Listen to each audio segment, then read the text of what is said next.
Sounds good. It's too dark.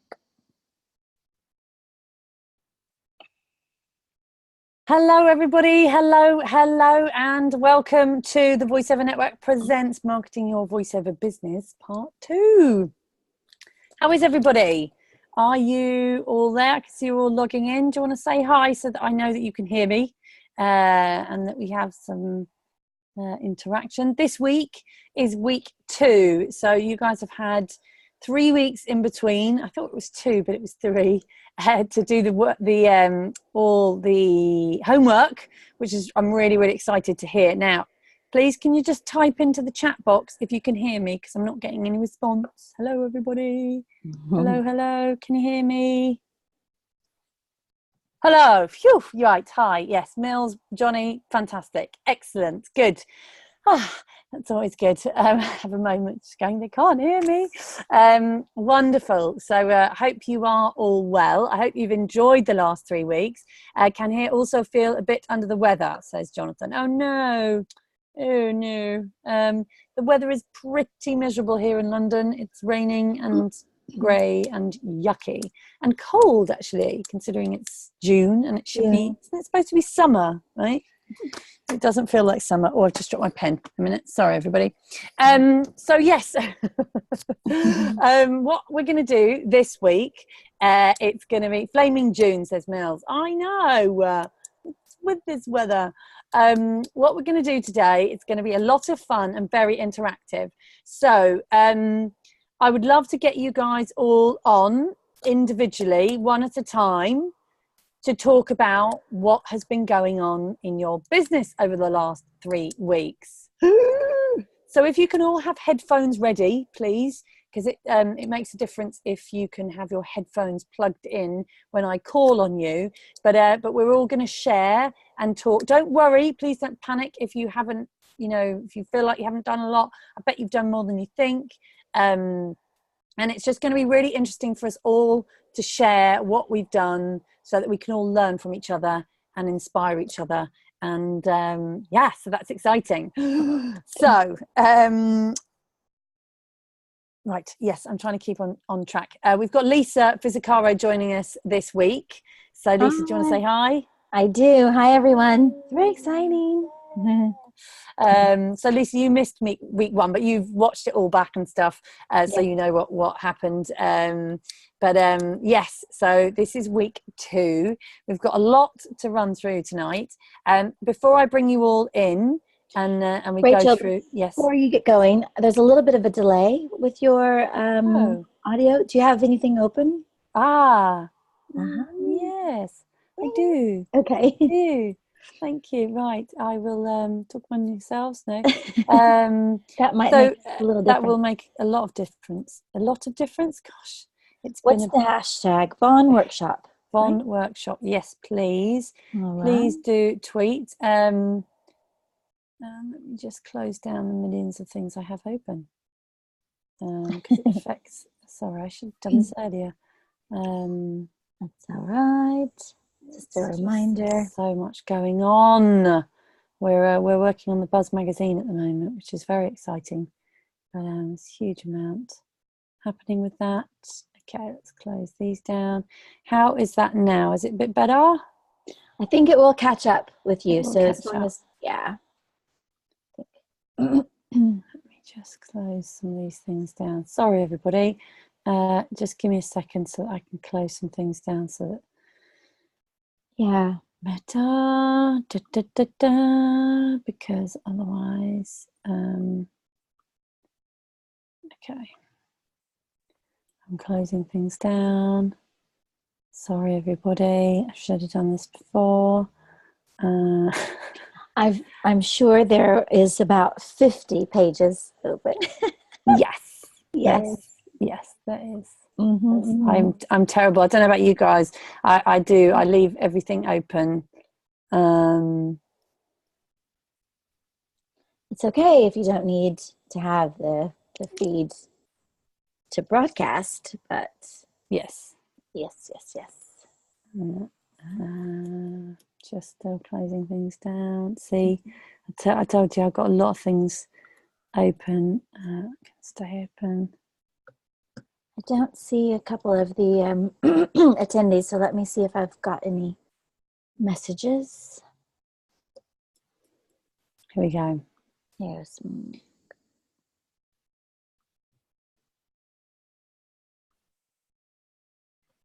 okay. Mike Bruner is not able to make it. Oh, okay. Or Beth Ann. So Okay. okay. Okay, so there we go. So I'm back. Where are we? Where are you? Ah, there you are. Okay, sorry everybody. Right, we're back. Okay, hopefully, how is that for the sound? Is that better? Catching up? Should be better. Okay, cool. Wonderful, my super fast broadband. Okay, so let me just I'm going to share my screen with you.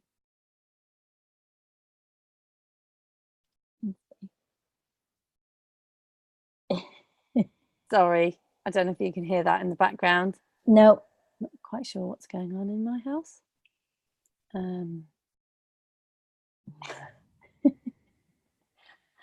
It's funny though, we can't hear a thing, but we can see your face. Sounds like strangled cats, but I think it's my children. Okay, here we go. Right, so I'm sharing my screen with you all. Okay, so marketing your voiceover business part 2, and you've got my Twitter handle and my Instagram in there as well. As we talked about it wasn't last week, it was 3 weeks ago. Lots has happened in 3 weeks, I bet. But marketing, as we discussed, is all about building relationships. And this is something that's ongoing. It's not something that you just do. You don't just do your marketing and then it's done. It's something that you need to make part of your daily routine. You need to plan. You need to find things that work for you and continue to work at your marketing. So it's something that's part of your day now going forward as a voiceover business owner. So yes, building relationships, which, let's be honest, is fun. It's all about just making friends really with your clients and connecting with them, communicating with them and seeing how you can help them.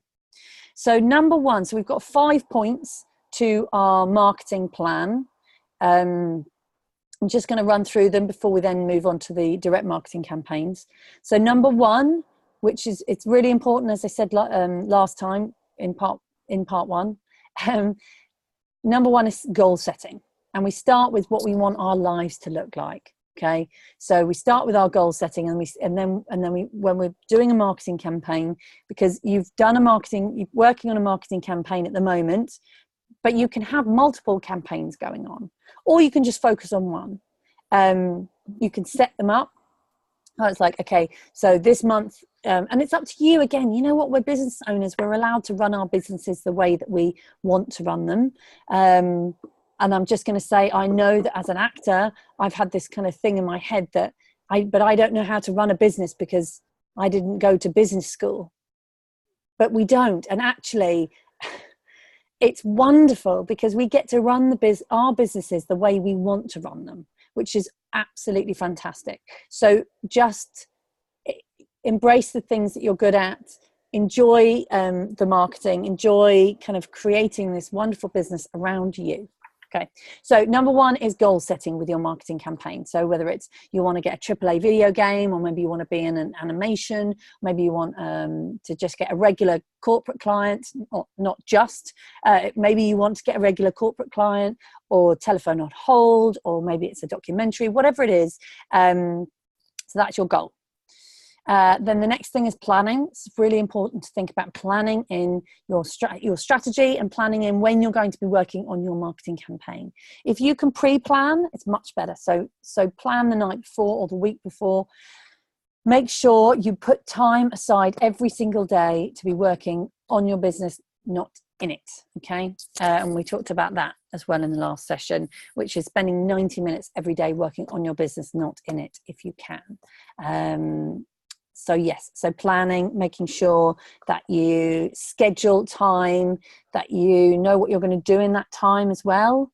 Maybe you want to break down, maybe you've got an hour 90 minutes, couple of hours, whatever you've got, but break that down and have start finish times. Look, I've done it for the workshop tonight.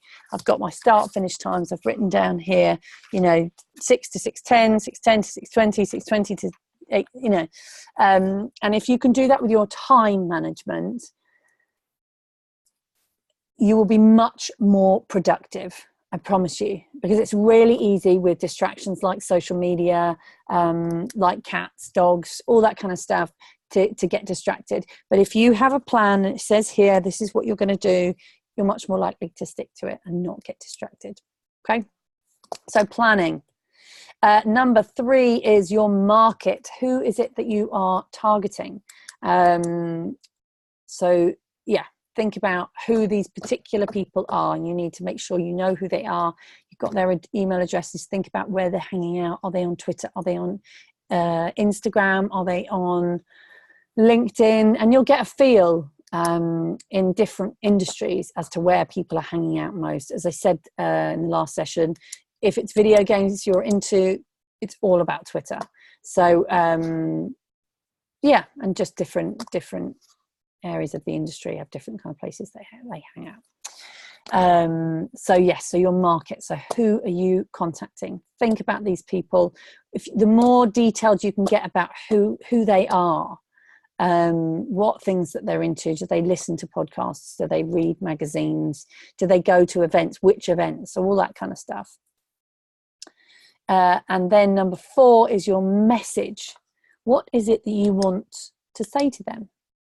What is the message that you want to get across to them? Is it that you are going to solve their problems? Because that's what you are. You're a problem solver as a business owner. Your job is to solve problems. It's not to go and sell stuff. It's to solve problems. Okay. So what is your message? Is it that you are a particular type of voice? Is it that you're available last minute? Think about the messages. What is it that's important for which is why message comes after market. So you think about who it is that you're trying to work with, and then the message is going to be tailored to that person. So you want to think about what you want to say to them. And then number 5 is, last but not least, is media. And that is, how are you going to contact them and get in front of them? Again, lots of different ways. And I know you guys are going to share with me what you've done over the last couple of weeks. But, and that, media, we're talking emails, we're talking social media, sending stuff in the post, picking up the phone, going to events, all that kind of stuff. PR, it's all part of your media. But until you know your goals, you plan your time, then you need to think about who it is you're trying to contact, and then what you're going to say to them. Then you can think about what media that's going to work with, because as I said, if you figure out that you want to contact video game developers, and then you realize, okay, they're all on Twitter, that changes what you can, that changes, anyway, the whole angle. So fantastic. Okay. So there we go. So that's what we ran through last week. And then I also talked about spending 90 minutes every day working on your business, not in it. I know people go, oh, but I don't have one extra minute in my day. And it can be really tricky, and it can be a bit daunting. So just do as much as you can. And when I say working on your business, not in it, that's spending time on things like this, on marketing your business, on figuring out your goals, on planning your time, on writing blogs, writing PR press releases, working on your website, writing emails to go out to clients, all that kind of stuff, putting together a marketing plan. That's all part of your 90 minutes. Now, if you can do 90 minutes every day, fantastic. I remember when years and years ago, I got involved with the Entrepreneur Circle, and I was looking at all these amazing entrepreneurs around me and just being like, well, what is it? What is it that they're doing? What is it that they're doing that's making them so successful? And I asked them, and every single one of them said to me, I spend 90 minutes every day working on my business, not in it. So I think it was beginning of 2014. It was, because I remember I decided that I was going to get up because I'm a mum. I've got little ones. I mean, I don't have very much time. You know, I do the school runs. I do all of that crazy stuff. And I remember thinking, well, how am I going to get an extra 90 minutes? I need to find an extra 90 minutes. I haven't got enough minutes to do. So I decided to start getting up at 5 o'clock in the morning. And I can't tell you how empowering it is. And I actually love getting up early now. As a mum, as some of you are mums, you know, when your kids get up, so you're in mum mode. It's like, oh, you know, what do you want for breakfast? Da, da, da, da, da. Suddenly, you know, they're pulling on your kind of time and your attention. Whereas if you get up before them, you have a beautiful, wonderful time when it's quiet and you can think and your brain is functioning, and you get, to begin with, it'll be hard. Honestly, it'll be really tough to begin with, but I cannot stress to you enough, if you really want to be super successful, this is something that you can do every day, and it will transform your business. It transformed my business very, very quickly. So there we go. So that's, have we got a question? Have we got a question, Lisa? No, I was just looking. I thought I saw something light up, but no, we're okay. Okay, cool. Mm-hmm. There we go. Right. Okay. So how did you get on with the homework, people? That's what I want. That's what I really want to know. So I'm going to stop sharing. Hello, everybody. Okay. So, do we have any questions, by the way, on any of that I've just been through? That was basically just a kind of like a recap of what we talked about in week 1, and I know we talked about a lot more, but that was kind of that was the main bit. And we did talk about social media, and we did lists, and we went through all of that, so that was great. And no questions from me, all good. Okay, fantastic.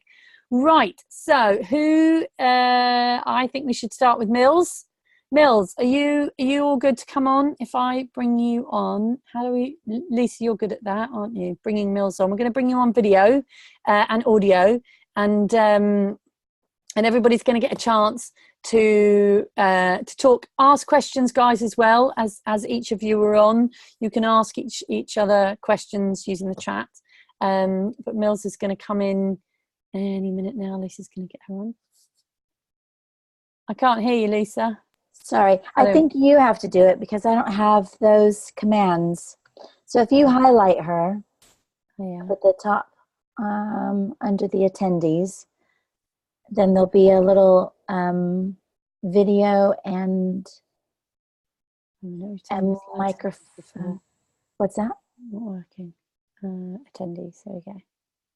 Yeah. And then if you click on her name. Allowed to talk. Okay. It's not letting me bring... I'm unmuted. Does that work? Oh, Mills, there you are. Hello. Hi. How are you doing? I'm good, thanks. Yeah. Shall I put my video on? Yeah. Or is it? If you want. There should be a little video icon for you right under your name on the left. Bottom left. Bottom left. There's just the microphone one. So. Oh, do you not have a video? No. Oh, that's strange. Okay, well, we'll just do audio then. Right. That's fine. Okay. Fantastic. So how are you doing, Mills? Yeah, I'm doing good. I've had a good 3 weeks actually. I was ill sort of in the middle of it. So I didn't really do much then, but I kind of got back into it last week. So I suppose my goal for this course was to sort of find commercial production companies and try to get some like bigger commercial work. Yes. So I researched 20 companies and I've sent some emails out to them. As I say, I had a week where I wasn't doing anything, so I've just kind of sent those off. So I haven't had anything back yet. But I also designed a postcard as well, which I'm going to send out as a bit of a follow-up in a few weeks' time, I think. I put that on the Facebook group. Fantastic. Yeah, I saw your postcards. You used Canva for that? Yes. Yeah. Excellent. Yeah, so I quite enjoyed the Canva thing, and I can get a bit lost in that. So that was quite nice to do that. But also because I did the Jonathan Tilley marketing course where I sent about 200 emails kind of for explainer videos. That's was that one. And some things came back, and I put on the Facebook thing today, I'm going to a business expo tomorrow in my local area. Yeah, so it's my first one. It is a bit scary, but I saw Liz Drury the other week, who's the networking expert. Yes. Asked for some advice, and I watched the video as well, the webinar that she did recently.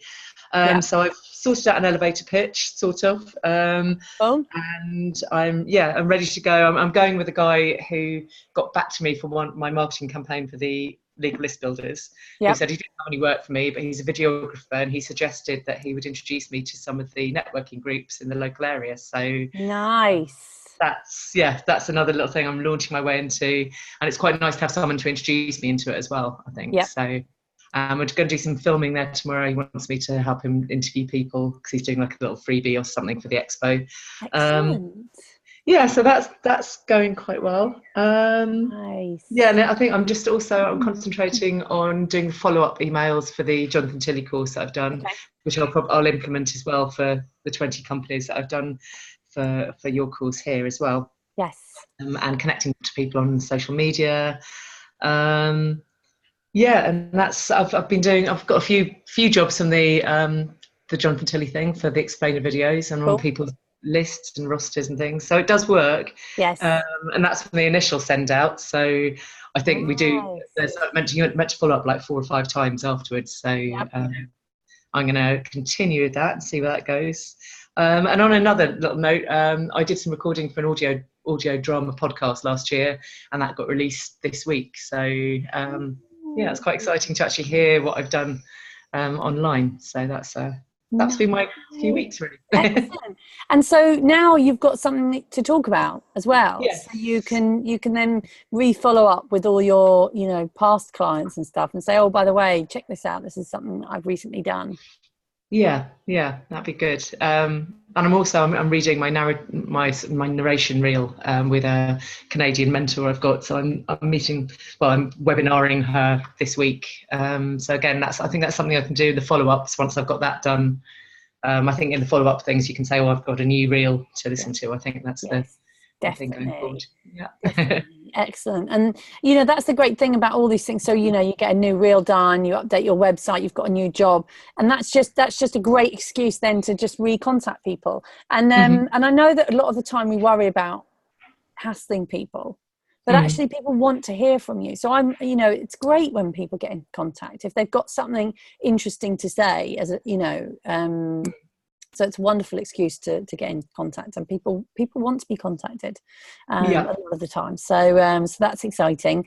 And so in terms of your 20 people, have you got you've got all those names, you've got the email addresses and all the details? Yes, and I sent out the 20 emails today. So I'm just waiting on anything to come back. And I'll follow up with some postcards, like I said, and the phone calls as well, which it's more daunting, but I'll try and get into that as well. Wonderful. Okay, so you sent out the emails. So that's great. That's touch one. What did you say? So the next thing you're going to do is send postcards? Postcards, yeah. Yep. Or should I do there's like a follow-up email maybe before then, or? What about social media?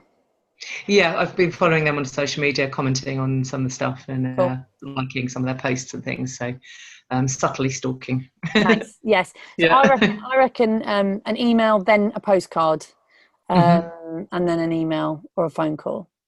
Definitely. Okay, great. I think that's a really good way to reach out to them. And do you know, are they all in the same kind of part of the country, or are they all over the place? It's mainly London, but I found some like in Bristol, one up in Manchester as well. So, but mainly sort of the London area. So, relatively local, I suppose, to me. Nice, excellent. And what's the dream? What's the goal? I mean, for this campaign for you? To get like a bigger, like a commercial advert, something to be the voice on an advert, or more of a commercial campaign, like a bigger ones than I've done before. Yeah. So what product? Oh, I hadn't really thought about a specific product. Does that is that important, I suppose, in there to get, I suppose, quite specific? I think it's quite good. I think it's really good to just be specific. It you know, it doesn't matter if that doesn't particularly come off, but the more you can focus in on something. So if you think, okay, right, well, what is it? What kind of advert would I really like to have my name, like to have my voice on? What would I be really proud of? And then write that down. Yeah. And would I implement that in my contacts with the companies, or no, so you wouldn't say anything, but it's more for you, and it's more kind of it's more sort of focus energy kind of thing, but it's you know, a kind of manifesting thing, I guess, but it can really help. And if you write that down, that goal, and put it, do you have an office yes, yeah, area? So put that somewhere that you can see it. So write down your goal, and if you can find some pictures as well to go with it. So if you decide, okay, so you want to be the voice of, I'm just going to pick like Jaguar, let's say, write down on a piece of paper, you know, I'm gonna be the voice of Jaguar, and then put a picture of a Jaguar car next to it, and just put that somewhere that's visually, you can see that every day. Okay, yeah, that's good. It's amazing, because it really helps you to stay focused, because there, you know, we've all got millions of things going on, lots of distractions, but if you see that every day, it will go, right, okay, that's what I need to do. Okay, that sounds good. Get a vision board going, isn't it? Yeah. Do you have a vision board? I'm starting one. Yeah. They are really, really powerful. They definitely work. It's quite amazing how, I've had things on my vision board that have just, very quickly have happened.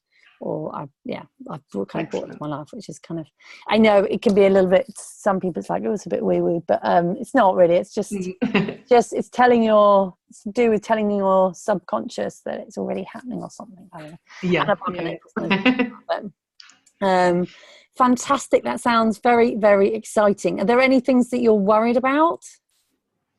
Not really worried. I'm just seeing how it's going, really. And it, from the other marketing thing that I did, I am getting some responses back, which is quite good. Positive. Yeah. Definitely. I suppose it's not getting tied into too much about like, oh, everyone's not responding back to me. I suppose it's a slow.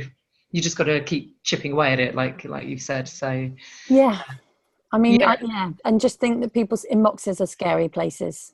And lots of people their inbox is just bombarded. I know mine does get like that, and I just run away. No, I don't. Which is why other ways of contacting people is really important. You know, so finding people on social media and reaching out to them, and sending them something in the post as well, because you know, they'll get that. They're very likely to get that anyway. I'm finding this whole thing really positive, like marketing thing, because I've always been quite scared of it, I think, and always think, oh, I don't really know what I'm doing. But now, when your course here, it's very positive, and there's a strategy to do things, and it's just a case of just doing it, isn't it? Getting out and doing it. Yeah, it is. And then once you've done this one campaign, you know, that's 20 people. 200 sounds like a lot, Jonathan Tilley, but you know, like he's got his own thing going on. I'm like, 200 people, great. Whereas I like the 20, because I just feel like that's much more, for me anyway, that's much more doable, and you can kind of really invest time in 20 people. But it does, you know, you've got to make sure you're getting the right 20 people as well. And you may find that, you know, the other thing as well, people move jobs, especially in commercials. It's so annoying when you've invested time and energy in building a relationship with a contact, you know, an advertising agency, and then they leave. And you're like, yikes. But no, that all sounds very positive and very exciting. Did you work out how much your client is worth? Oh, no, I haven't actually. I gave you guys that, didn't I? I did the how much is your client? Oh, was it the dividing? Yes. You say yes. Yeah, no, I haven't done that actually. That's okay. Don't worry. Yeah. But it's a really good exercise to do, just because then you can think, it won't actually take very long. You should have your, you should know how much you earn from your tax return, and then you just work out how many clients you had that year. You actually should have your how much you've earned. You can just do it over a certain period. I kind of like to do it over a year, but you can do it over like 6 months, whatever it is. How much you earned divided by the amount of clients you had in that time, not the amount of jobs, the amount of clients you had in that time. And that gives you a number, which means that you can base your marketing on how much is that client, is one client worth to you. So then, for instance, for this direct marketing campaign you're doing at the moment, you can think, okay, well, one client is worth £500. So how much are you willing to spend to get that £500? So, think, okay, I'll spend 50 quid or £100, or what about £200? Because then, even if you spend £200, you're still making £300. And then then you can just do that again and again and again. So, it's a really good exercise to do, and fantastic, exciting. Very good. It's it really is exciting, and I'm really enjoying it. So thank you so much. Oh, wonderful. Any other questions while you're on? No, I think I'm okay. I think I kind of know what I need to do. I need to chip away things. So thank you. Excellent. No worries. Good stuff. Excellent. Okay, well, Mills. Well, if you wanted to come back on, just shout. But I think we will move on to the next person. Who's next? Okay, thank you. Thank you. Right. So Rachel, it says there's a control tab somewhere up there. It should say settings. Once you click on somebody, it should say settings, and then you should be able to allow their video and their audio. I know we've done this before. I don't know why it's not an option. Normally they get both the audio and the video. Yeah. It said something about clicking on settings. Maybe there was somewhere that we were supposed to do before. I think that might be it. We were probably supposed to click something before the webinar. Oh. Okay. I'll tool around and see if I can find out. Yeah. I don't know. I know we've had it on before. Cool. Okay, so who's next? We had Jonathan. Do you want to come on, Jonathan? Are you there? Hello. Jonathan, you ready to come on? Yep. Brilliant. Wonderful. Okay, allowed to talk. Hello. Hello, can you hear me? Yes, I can hear you. How are you? As I say, a little under the weather, but otherwise I'm in good spirits. Good. Sorry to hear you're under the weather. Is it like a summer cold or something? Somewhat like that, but it's a slight headache, which has been annoying me throughout the entire day. So that's annoying. Lots of water. Lots of water. Plenty of water. And I've even got a bottle here. So good. Excellent. So how have you been getting on the last 3 weeks?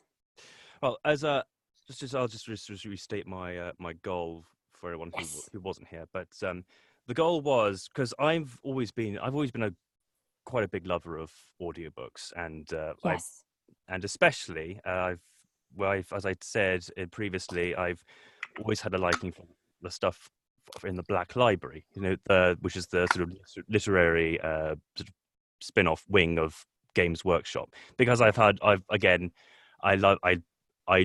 really quite into Warhammer, especially Warhammer 40,000. A bit more than fantasy, if I'm a bit honest. Yes. So the idea was to try and see, really just to get into the good graces of Black Library Games Workshop.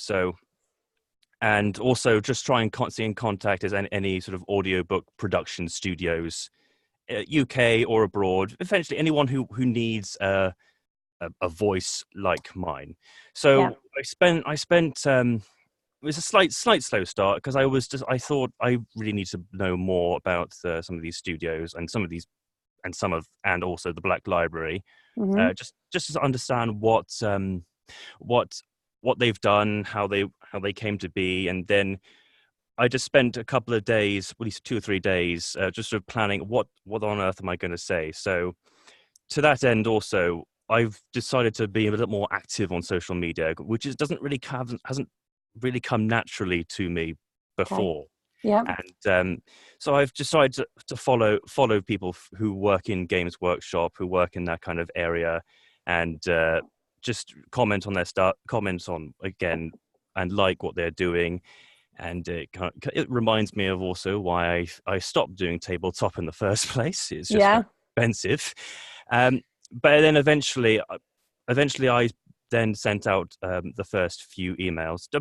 I sent out to about 7. I didn't get to the 20. Okay. Maybe more by 7 because I thought I want to focus on those first. And also, as I mentioned before, I do get a bit nervous when I do something like this. And so anyway, I did hear back from Black Library, and because I was asking just how it all worked, and the person on the end, Simon, was quite friendly, very easygoing, and we struck up a bit of a rapport, and he told me how it all works, and for anyone who wants to attempt to try their hand at reading for the Black Library, to help sort of send in their reels and that kind of thing. And so I'm in the middle of sort of preparing for that now. So I now know what I want to do, how I'm going to get into, or at least try to get into Black Library. Yeah.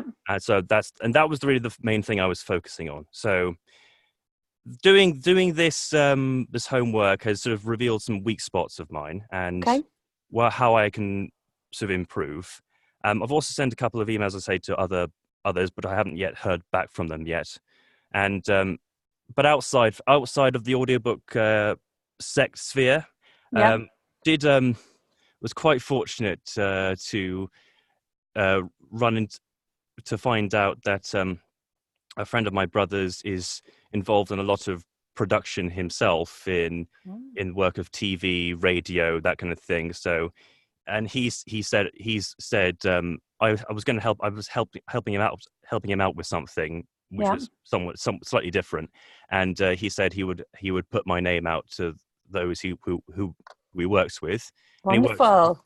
So that I'm quite excited by that, and also I've also just gotten a little commission. Oh, hello, where have you gone?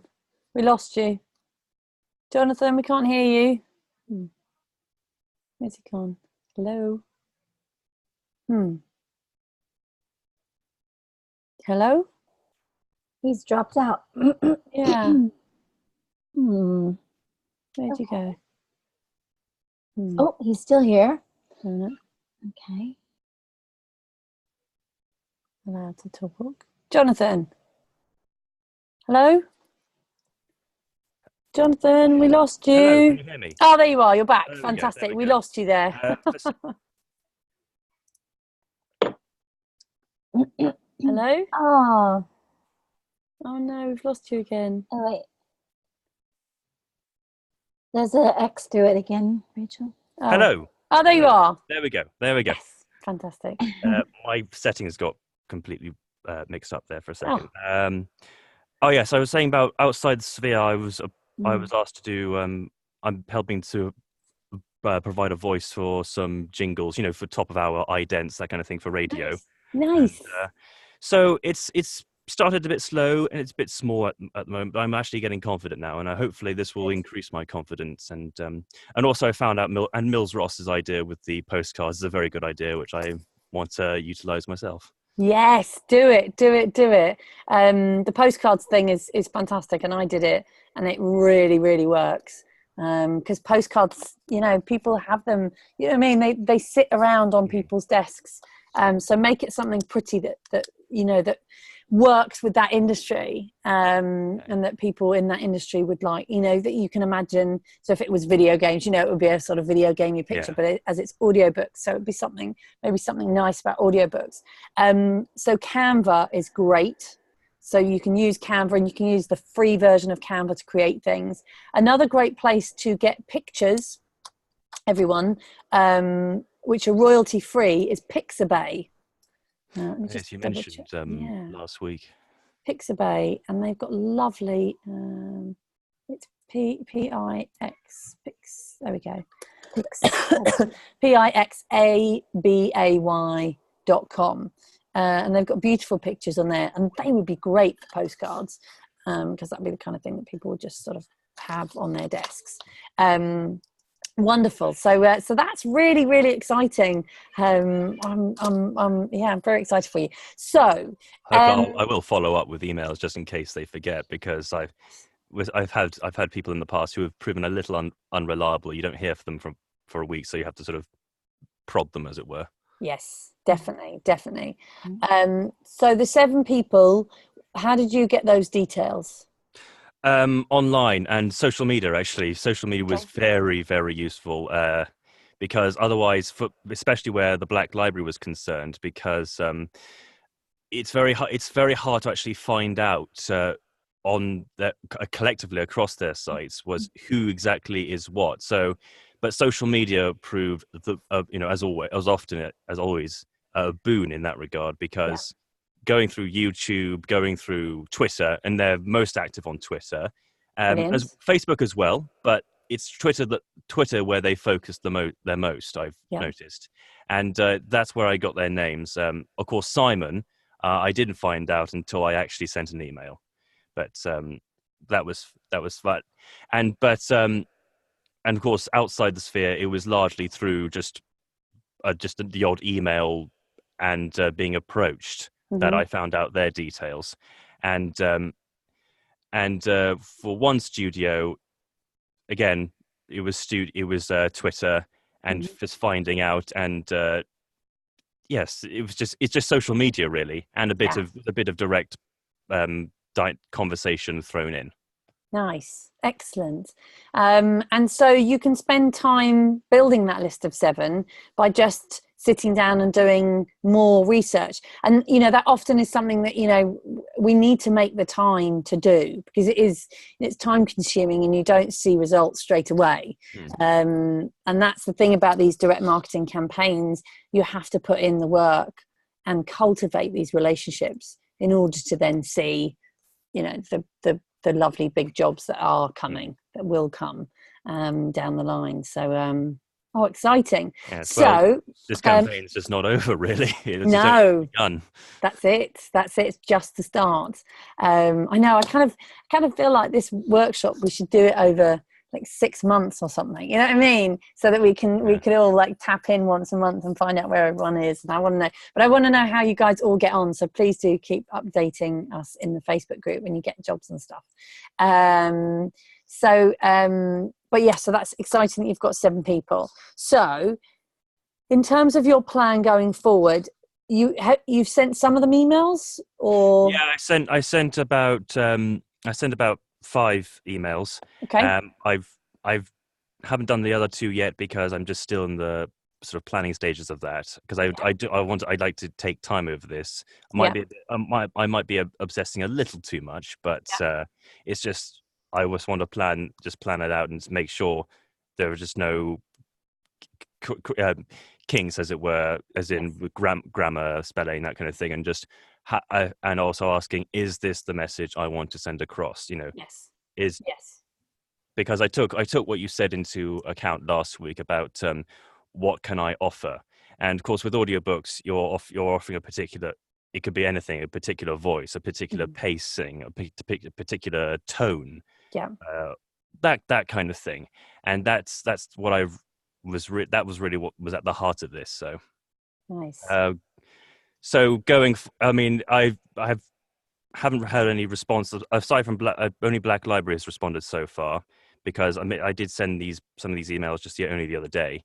Okay. So once the others have come in, I'll then sort of take stock, and then I'll sort of make the next move, as it were, plan the next move. Okay.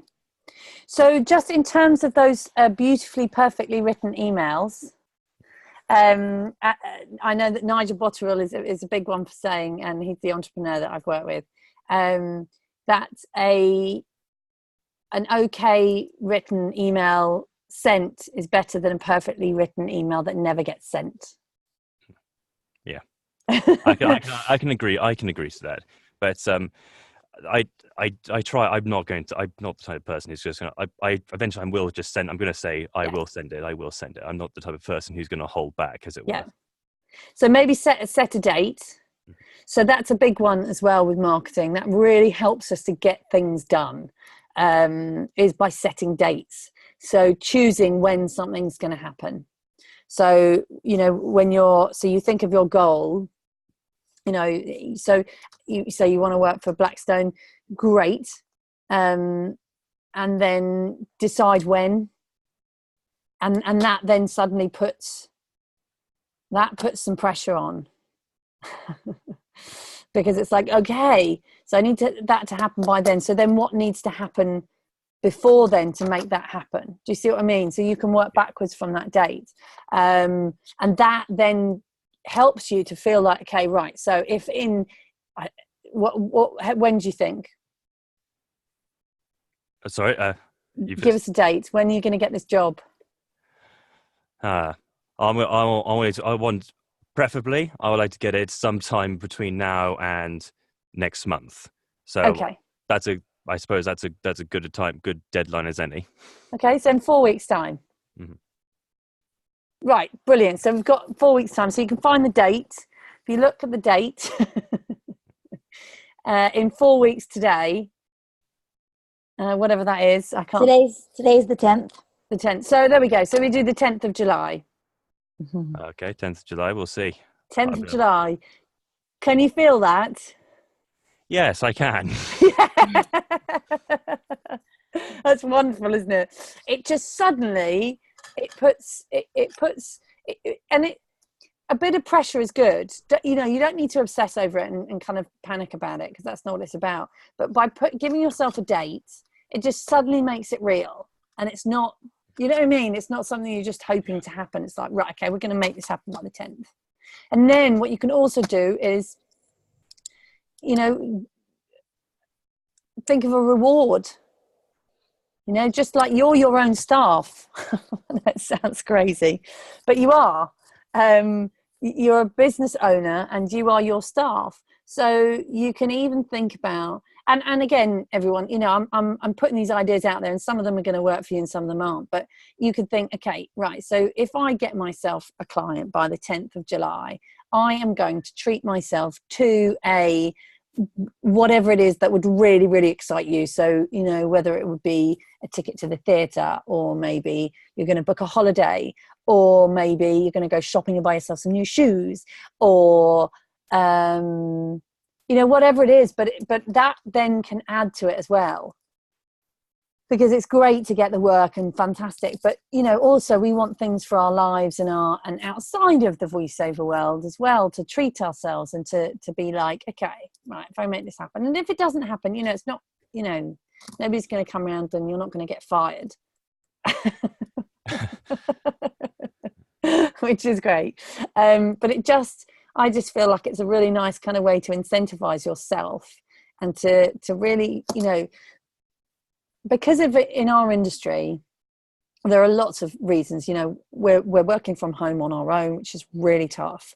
We never really know what's going to come in, and there are lots and lots of distractions. So trying to keep on track and trying to keep focused on a particular task, we need to use everything we can for that, because we're creatives as well, and that's and you know, makes it even harder. We're entrepreneurs, creatives, and we're our own boss. So so trying to sort of keep on that. So you know, by having a date for your goal, that really helps. And then that way, then when you're planning, so the next thing when you start planning, then you can think, okay, right, well, what really needs to happen?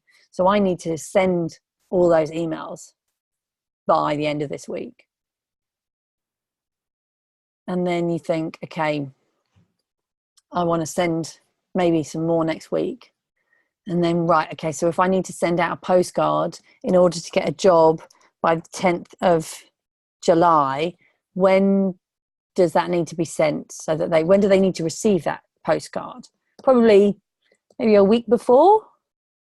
So then you're like, okay, right, brilliant. So then that postcard needs to be sent by, 3 days before. So that needs to be, you need to design that and send that to, do you know what I mean? So once you start working backwards, and you go, okay, so that needs to go to a printer's to be printed. How long does that take to be printed? I think it depends on the number of copies, doesn't it? It does. So if but do you see what I'm saying about it all? Yes, I do. And it is about being this specific, because the more specific we can be, the more likely we are to have results. And so often, when people go wrong with marketing, it's when they're just throwing spaghetti at the wall, and they're just going, I'm just going to send loads of emails and we'll just see what happens. But if you can hone it in, like I was saying to Mills, like what's the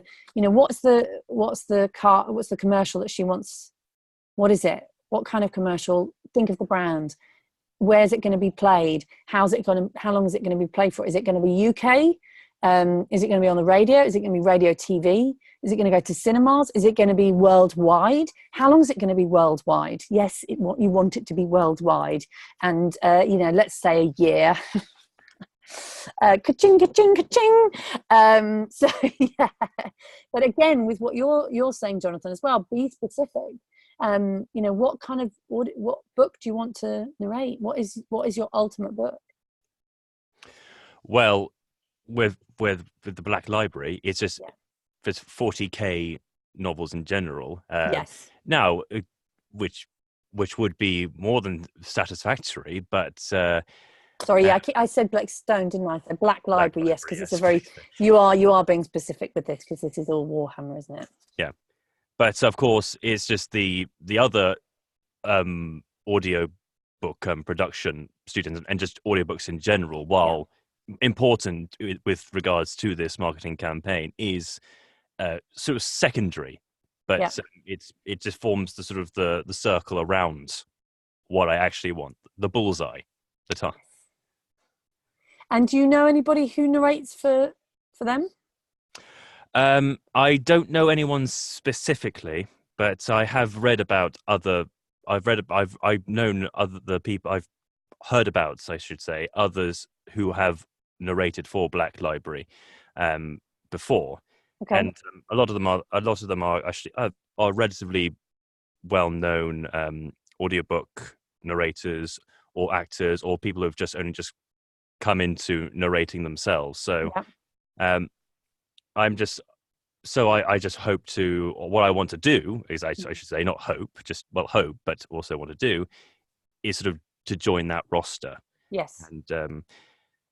And I might I'm thinking of contacting those who have narrated for the Black Library. Yeah. So I think that which way I think would be a useful avenue. Definitely. To, definitely connect with them. Presence, yeah, definitely connect with them and see how you can help them. And are there any events? Do they do any events that they would be at that you could go along to and meet them? Unfortunately, the last one was what was called Warhammer Fest, and unfortunately, I was busy on that day with other things involving in radio, but so I couldn't make that, which was a really real shame. But I know there are others coming up this year, so brilliant. I'm preparing for that. So yeah, so make sure you get along to those, because there is something amazing that happens when we meet people face to face. It just changes the relationship. It elevates the relationship from emails, social media, phone. All of that is great, but when you meet people face to face, it's so important if you can do that. So for all of you guys watching, when you've got your list of people you want to contact, if you can find out if there are any events that are happening that they're going to be at, that you can, it's not stalking. It's just being proactive. And the other thing, is to reach out to them and say, can I buy you a coffee? Love it. That's an interesting idea. However, unfortunately, most of them are based in Nottingham, which would be quite hard to do, but still, Well, you know what you could do. I mean, you could find, or make up another reason that you're going to Nottingham. Say, oh, actually, by the way, I'm coming to Nottingham because I've got this thing to do. And you don't have to tell them, and just say, I'm going to be in Nottingham next week, and I'd love to pop by while I'm there. Can I take you for a coffee? It would be worth doing. I mean, in terms of your marketing spend and, however much it costs to get to Nottingham and to buy them a coffee, it would be, when you think about how much you would get for one audiobook, I don't know how much you would get for one audiobook with them. But you would know that. I think it largely depends on the book in question and also the author, because some authors are prized above others. Okay, which I'm not surprised because fantastic. But yes, so and I'm a big believer that people, we all want to connect and we all want to build relationships, and they need narrators. There's plenty, there's so many audiobooks that need to be. I think you've gone mute again. There we go. There you're back. There's so many audiobooks to be narrated as well. That there is work to be had. It's just kind of getting out there and just like getting it. But if you get meeting people face to face, and I mean I'm a big one for doing that with agents. Often people say to me, oh, my agent, I'm not getting anything, and just really quiet. And I say, well, when was the last time you took them for lunch? They go, oh, I don't know, I never have. Take them for lunch, take them for coffee, buy them stuff. They love it. They do. Because, agents want you to get work, and your clients want to book you for work. They just need to sometimes, be reminded and be wooed a little bit. Not in a creepy way, but just in a genuine, it'd be great to see you and catch up, and I want to take you for lunch, I want to take you for coffee, and the price of that, that's part of your marketing spend, and it's totally worth it. So exciting. So your plan going forward, you're going to get those couple of emails out. Yep. And once those are out, I'll then, and the responses come in, I will plan my next move in relation to those. Okay. I think I've already got a bit of a plan next for where Black Library is concerned, because they've told me what's needed, but so I'll go ahead and get on and do that. So, which because one of the things they need is a character reel, and my one's is a bit out of date, which I've just so I need to actually go and update that. So okay.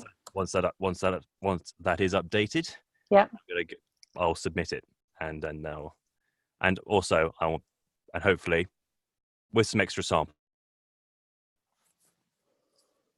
Oh, you've gone again. Where'd you go? Jonathan, we lost you. Hello. He finished with some extra. With some extra. I'm intrigued. With some extra. Fill in the blank. With some extra. Hello? Oh. Jonathan? Are you there? Hello? Hello? He's definitely on the right track. He is, yeah. Lots of exciting things going on. Jonathan, can you let me try and mute him and then unmute him. Mm-hmm. Hello? I'm going to disable your talking, and then I'm going to allow you to talk. Okay, how's that? Jonathan, are you there? Is he still here? To me, it shows still unpermitted. So tap on it again. I'm not. There you are. There you are. Yes, we can hear you. Yes. My mic does not seem to like this at all. Oh no. But there we are. I was saying when you said extra, I meant to say I'll submit some extra samples as well. Yes. And then because I want them to know that I am capable. I can do character voices, and I can sustain them for long reads. So yeah, so that's what I'll be doing in relation to the Black Library, and try and think of a very good reason to go to Nottingham. Yes, well, I mean that's enough of a reason, really, isn't it? How many? Oh, my chair's gone. How many of them are in Nottingham? At least quite a few of them. Even those who used to live abroad, have moved to Nottingham to be around because that's where the HQ is located. They do actually have some studios in London as well. Okay. However, they're not mentioned. The location of those are not actually mentioned on their website. So as far as I've seen. So I want to find out more about those studios as well. Yeah. So I mean, that might just be like Google searching. I'm just trying to think. But I would say pick a day to go to Nottingham and tell them and just schedule in a whole bunch of coffees with different people. Oh yes, I'll certainly think about that. I'll think of a good way to do that. So and then you can just say, oh, I'm going to be in Nottingham anyway that day, and it'd be great to meet up with you. For the record, by the way, this at the end of this is not going to be made public. That might no, absolutely not. No, don't worry. No. This is just for us. So only people who are on this workshop get to watch this. Right, Yeah. No, this is. We're not going to be putting this out there. Don't worry. So, but no, it sounds really excited, and I'm very excited for you moving forward. Have you worked out how much your clients are worth? For a couple of them, yes. One audio actually requires the publishers, because they publishers or the narrators to sort of pay for the number of hours that narrator is here. So it's per finished hour for most of them, which I imagine is quite understandable. Yeah. Not everyone's ACX, but it's about 70. The lowest one was about 75, and the highest one was about 100 per finished hour of audio. So, which seems reasonably fair for me. And also, if one of them is, the other one I know is located in London. It's actually Croydon, actually, but which is quite easy for me. That's within easy travel, and that would I still make something off that anyway. It's not it won't be a loss or anything, so I'm perfectly fine with that. But yes, and Black Library, as I was saying, it's very hard to see, but I think it's around what I've ascertained. I think it's around sort of 80 to 100. Yeah, I can't be more precise than that. So yeah. Fab. And just on that, I know that the American market love the Brits' voices. So I know that a lot of audiobook narrators that I've spoken to, they work with a lot of the American publishers and they get good money. I remember that workshop we did that I went to it was just towards the end of last year, November, wasn't it? With Sean Pratt and Johnny Heller. Yeah. And they were talking. Just the way they were talking about the American side of the North American side of it was that how it was just almost functioned like a production line of audiobooks. So that'd be something to get into and have a look at. I've been a bit wary about that because it's the North American side has, and I think one of them said it. I think it was Sean or Johnny who said it, that how the market was being a bit saturated, or especially at that juncture. But maybe that was just because they didn't want extra competition coming in. So that's probably a Brit in America saying that. Oh yeah, it's saturated, totally saturated. Yeah, there's no work here. And it's like, I think there is. Yeah.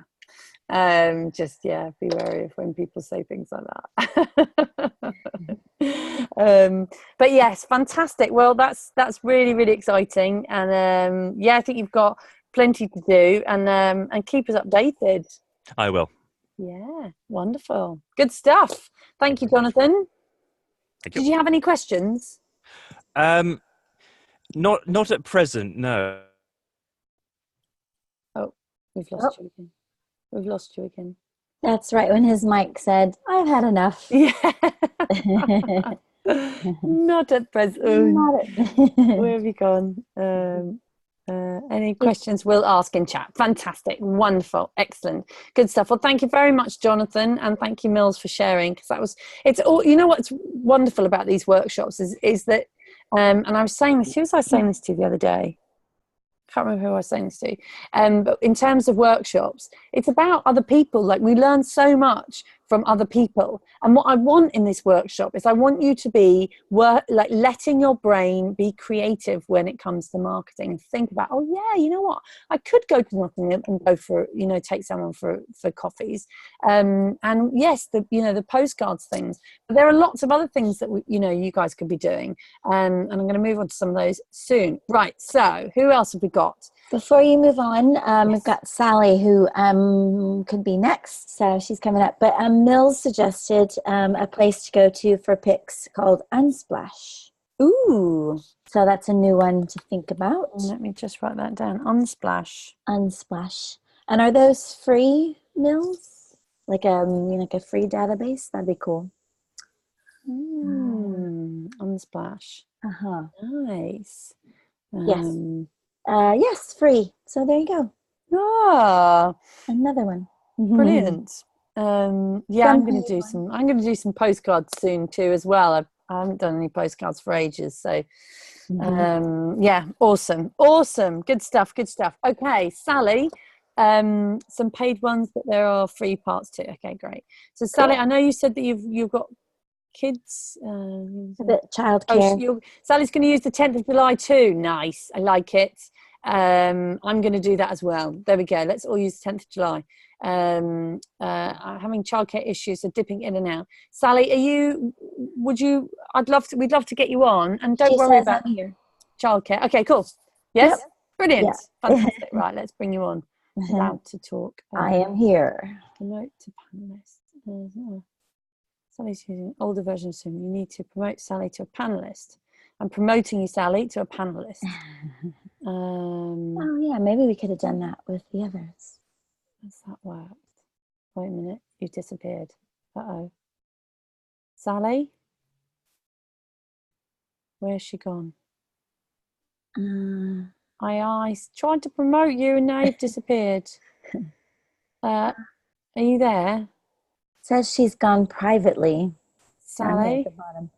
Maybe unpromote her and just turn on her. Oh wait. Can you hear me? Oh, yes. There she is. Hello. I'm sorry. Hi. How are you doing? I'm good. How is everybody? Yeah, good. Yeah, good. I had to upgrade you apparently to a panelist, and now I'm not sure where you've gone, but you're here, so that's good.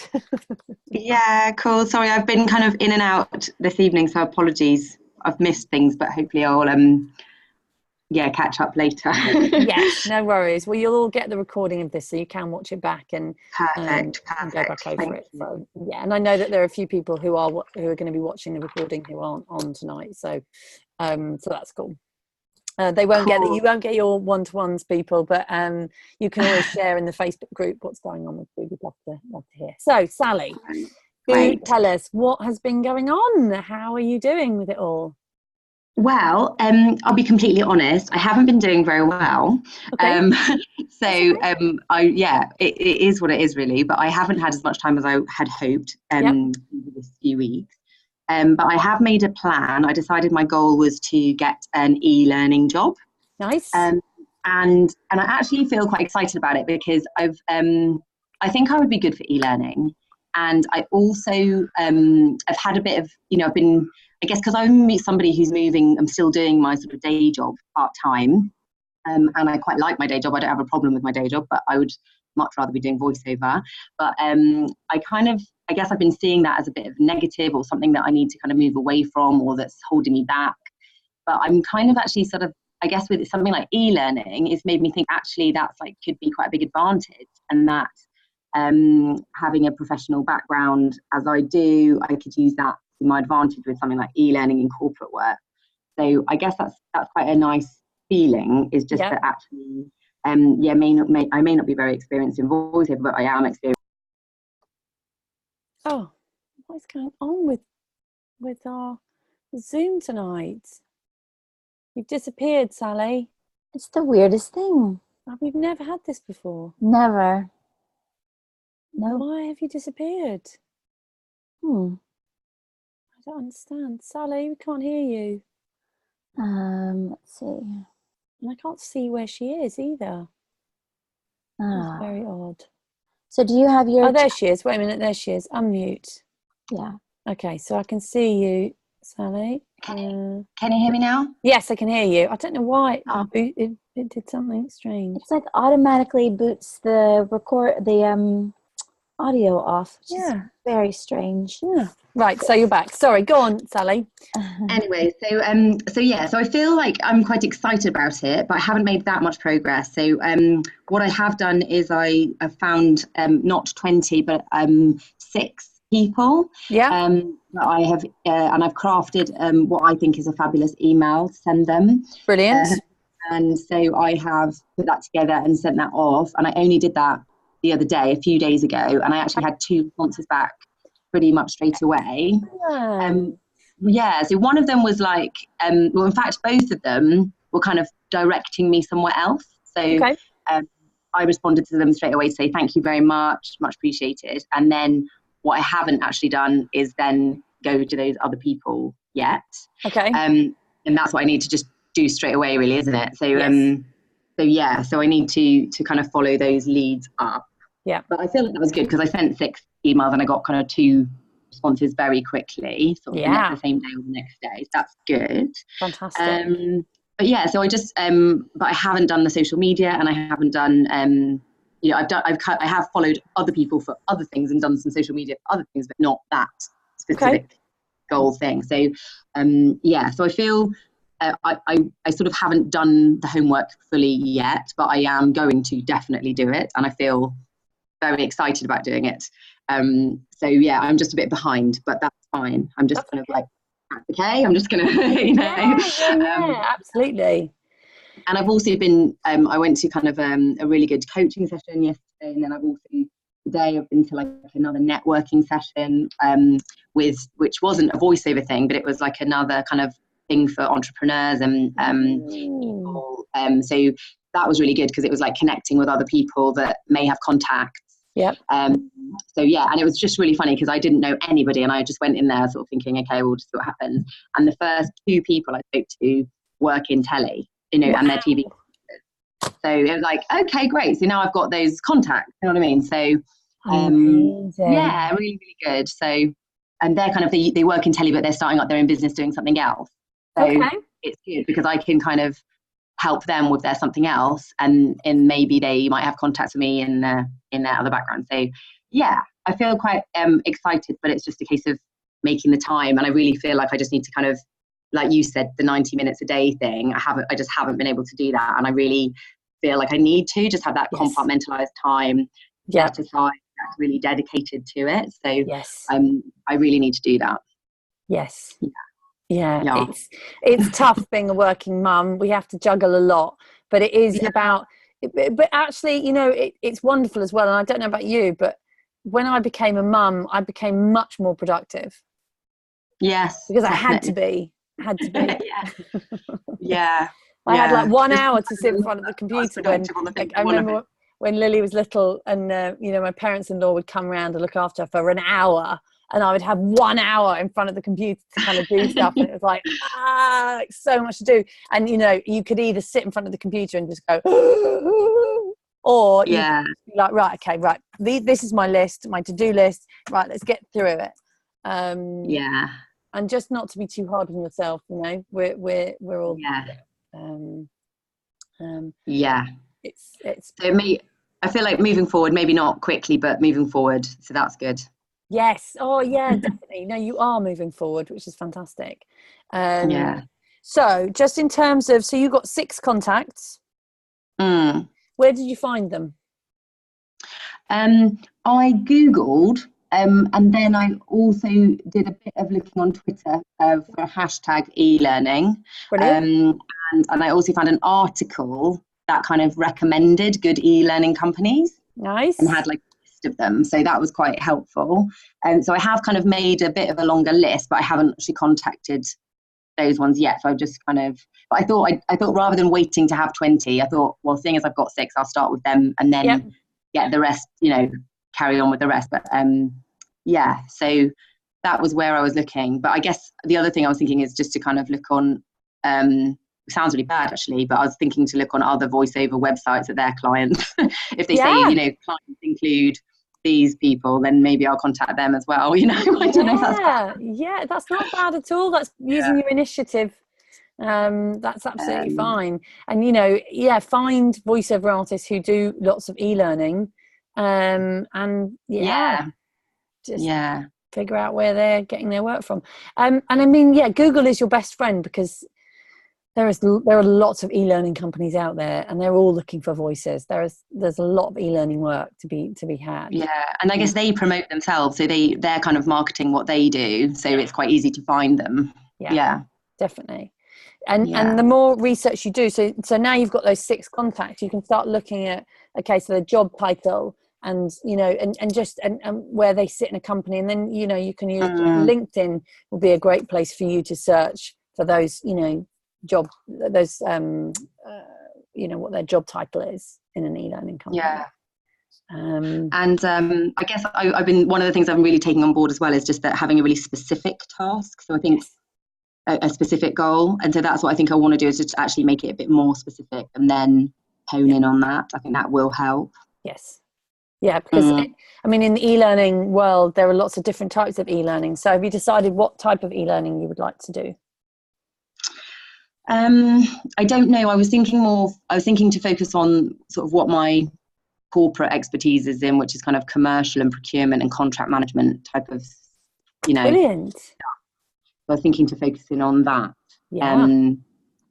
But yeah, so it could be different types. But and so in your day job, do you have contacts that Well, it's interesting because there is one. Well, it's not a contact as in a personal contact, but it's a company. But I actually can't contact them about it right now because it would be a bit of a conflict with something that's going on in the day job. So but in a couple of weeks I can contact them then. So I'm sort of waiting on that one. But yeah, I guess there's not. I know a bit that might help me get in there, but it's Okay. I don't know. I've got to get on that. So in terms of your day job, because you did mention you've got this day job which you don't want to be doing, is that right? Well, no, I actually quite like it. It's fine. I enjoy it, and I do it sort of. It's meant to be 2 or 3 days a week, but at the moment it's 4 days a week, pretty much. So it's kind of, and I have to travel a little bit for it, so it's taking up quite a lot of time. But it goes in like peaks and troughs, so sometimes it's less busy, and that's when I'm like jumping on the voiceover stuff. But I think you need to have that consistency, don't you? Like do it through the busy periods and the less busy periods, not just wait till you're not busy and then do it. So it's I need to just make sure I'm compartmentalizing my life a bit better. And it's that just comes down to kind of planning and the goal setting, so when you've got you're like, okay, so you've picked the 10th of July, everything's going to happen by the 10th of July now, which is fab, but it really helps. So suddenly it's like, okay, that's suddenly right, you've got a date, and that makes it real, as opposed to I would just like to get an e-learning job at some point in my life. I'd like to get one by the 10th of July. Okay, right, so what needs to happen for that? What things do I need to put into place? How many emails do you think you need to send? And then if you're going to do this so in terms of your campaign, so you send out an email, what else are you going to do? I haven't decided yet. Okay. I've got some ideas, but I haven't decided yet what to do. I need to work on that. What were your ideas? Do you want to share? Well, I thought about like sending like something in the post, like I don't know, I think the postcard's a really good idea. I've got like a business card. I was thinking about like a USB stick. I think that's an idea I've had before, and I think you said you did that, but then people might not want to actually do that because of viruses and stuff now. I don't know. Yeah, it's a tricky one, isn't it? But if it's a USB, some people will, some people won't. Yeah. So I mean, I still think it would be, it's fun. If it's a USB stick that can be used for something else as well, that's quite fun. And things like, I mean, you can even send, I mean, I've done campaigns in the past where I've sent a mug and a chocolate bar and a little sachet of coffee, which went down really well. Yeah. Lisa, I don't think you were around when I did a load of those, were you? No, I did a bunch of those. Yeah.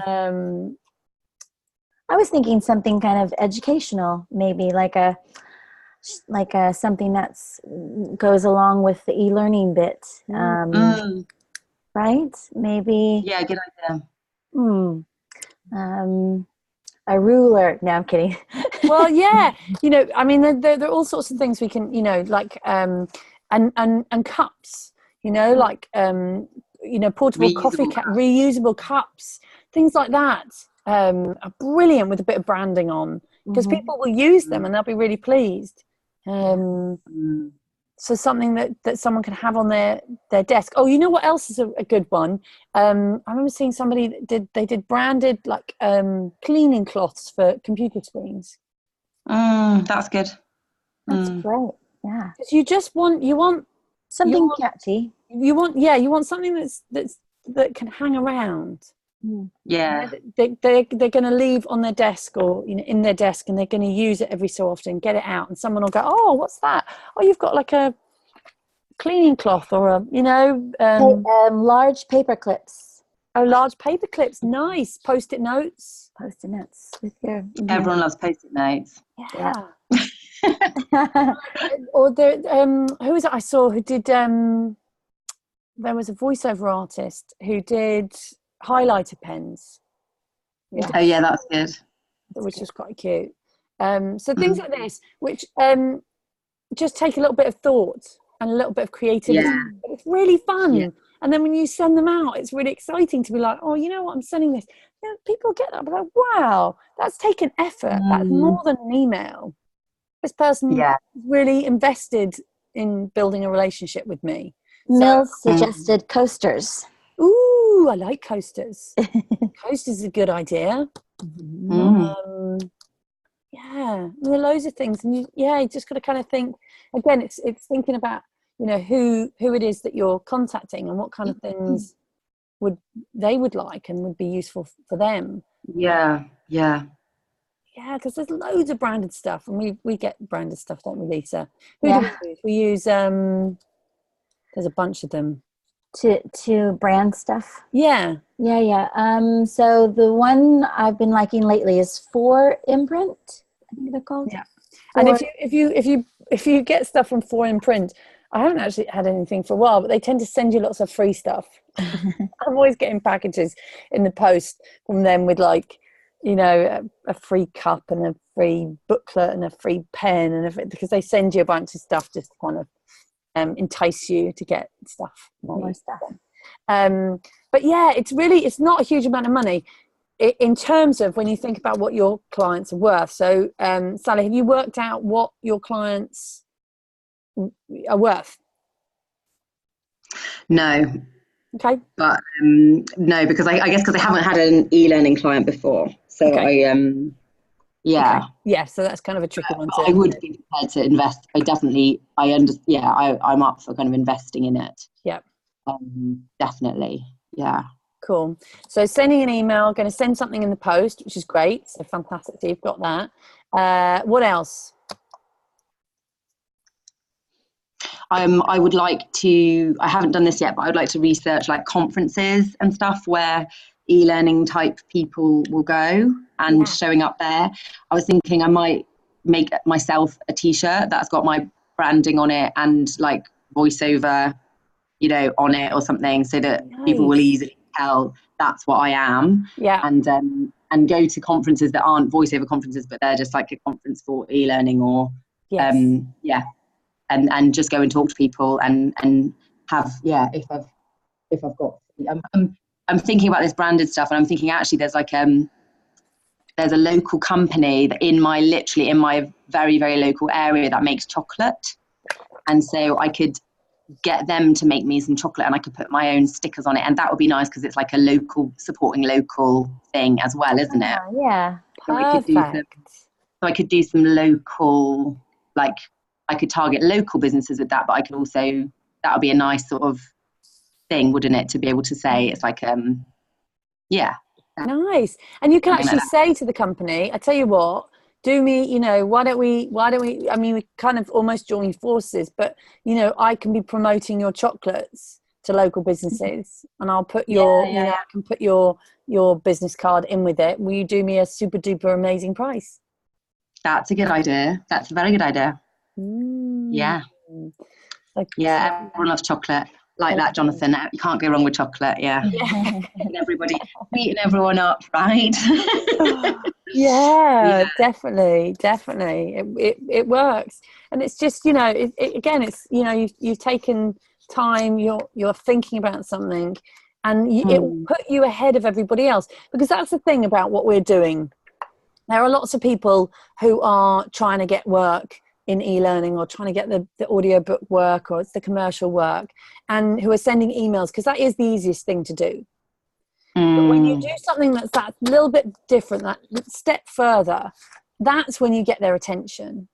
And I'm often saying that to people, especially when it comes to getting agents as well. So often people send an email to an agent and then go, oh, you're like, well, that's not enough. You can't just send an email anymore. You have to come at them at all angles. They have to see you. They have to be recommended.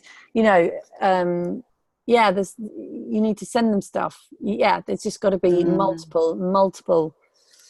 But then you could also personalize that chocolate just a little bit more, because I was just thinking, I love ginger in everything.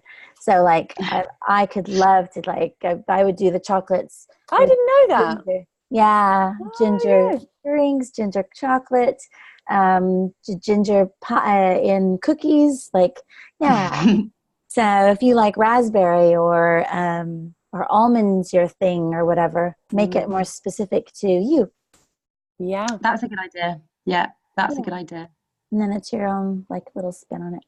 That's nice. And then that helps with a follow-up email to say, did you get the almond chocolates I sent you? I love almonds. I love almonds because when I was a kid, I ate loads of almonds, and they're really special. So I just hope that you enjoyed that. And that just makes it personal. I love that, Lisa. Yeah. And that, that gives you another reason to tell them, and another kind of lovely thing.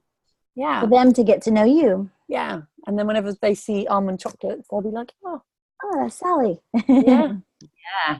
Thank you. That's a good idea. I like that. Yeah. Cool. And it's amazing how this kind of stuff, it really does work. And it's, using things that I've done that have just happened. So the first ever paid Voiceover Network event was our summer party in 2014. And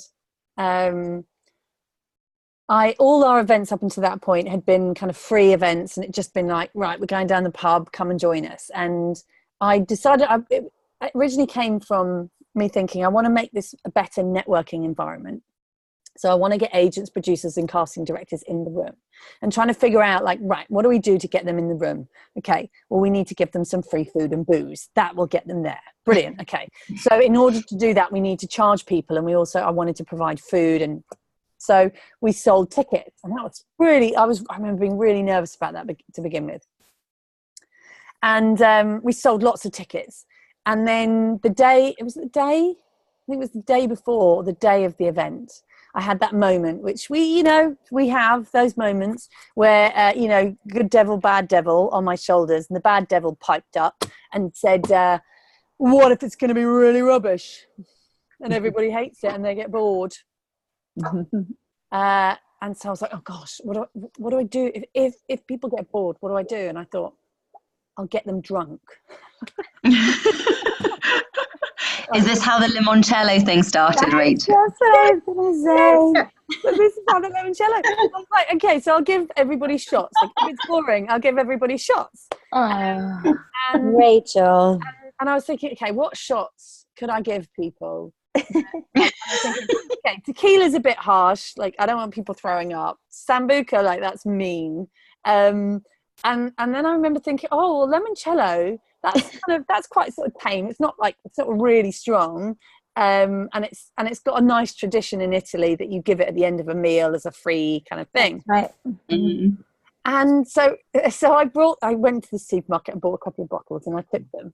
And actually the night was a massive success. It was a lot of fun and everyone had a great time. But at the end of the evening, I was like, oh, I've got these bottles of limoncello. Right, let's all drink limoncello. People went crazy for it. That was what social media was, all these little yellow shots and everyone drinking limoncello. And yeah, 5 years later, that's still yeah. now part of my your brand. You have to do some branded limoncello. Voiceover network limoncello. Yeah, that's what, right. Brand, It's on our big picture to-do list. We need to do that, Lisa. Definitely. Yeah.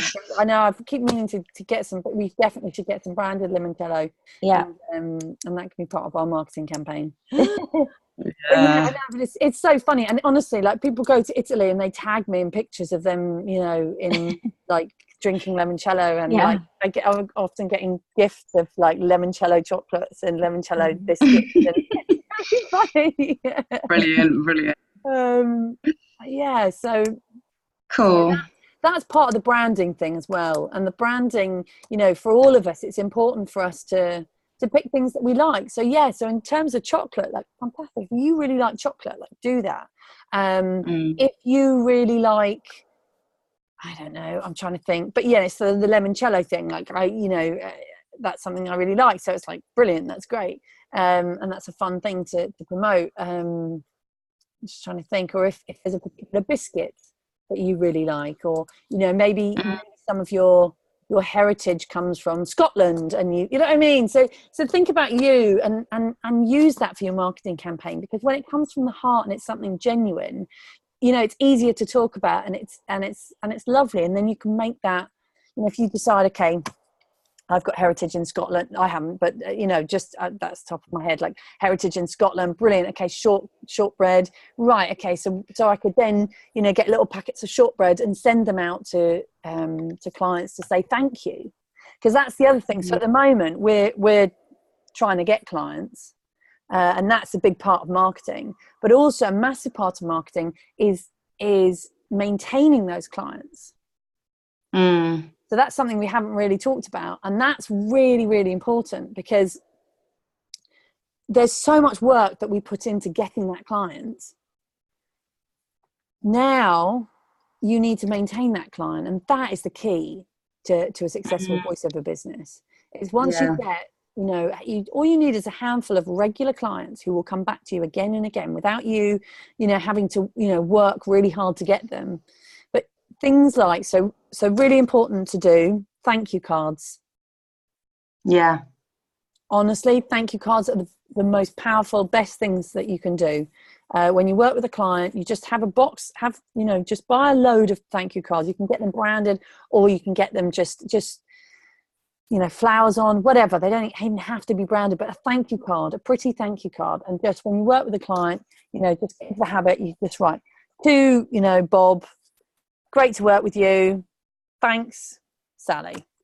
And it's not about getting future work. So you don't want to say, you know, you don't want to be like, oh, you know, let's work again and just to, you know what, I'm just saying thank you very much, because they're two words, they're really easy. But I've spoken to lots of casting directors and producers who have told me that they don't get thank yous. And whenever I work for someone, I say thank you. And, you know, I've had them, you know, posting things on social media going, oh my God, I got a thank you card from Rachael. Wow. And they will hang around as well. So that's really good to continue that relationship. So,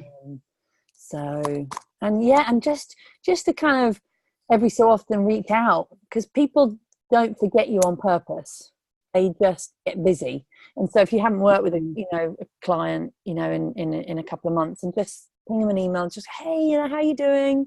Hope if you've got any summer holidays planned, because what you also want to do with your clients is is start to create this friendship relationship where you can talk about other things other than voiceovers. So, you know, if you know that, and that's another reason why social media is so great, because people share pictures of them going on holiday and them going, you know, there's a casting director I remember who posted stuff about him going scuba diving. So when I ended up going in for a casting, I was like, oh, you know, you go scuba diving, so do I. And we had brilliant, we could talk about something that wasn't the casting, it wasn't voiceovers, it wasn't acting, it was something else, but it meant that, you know what I mean, it took the friendship, you know, it took the relationship to a different place. Do you see what I mean? Yeah. And that's a good icebreaker. Yeah. You just, get the conversation going. Yeah. Yeah.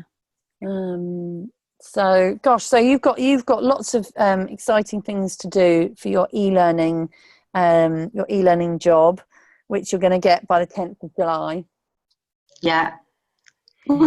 That's everyone's date.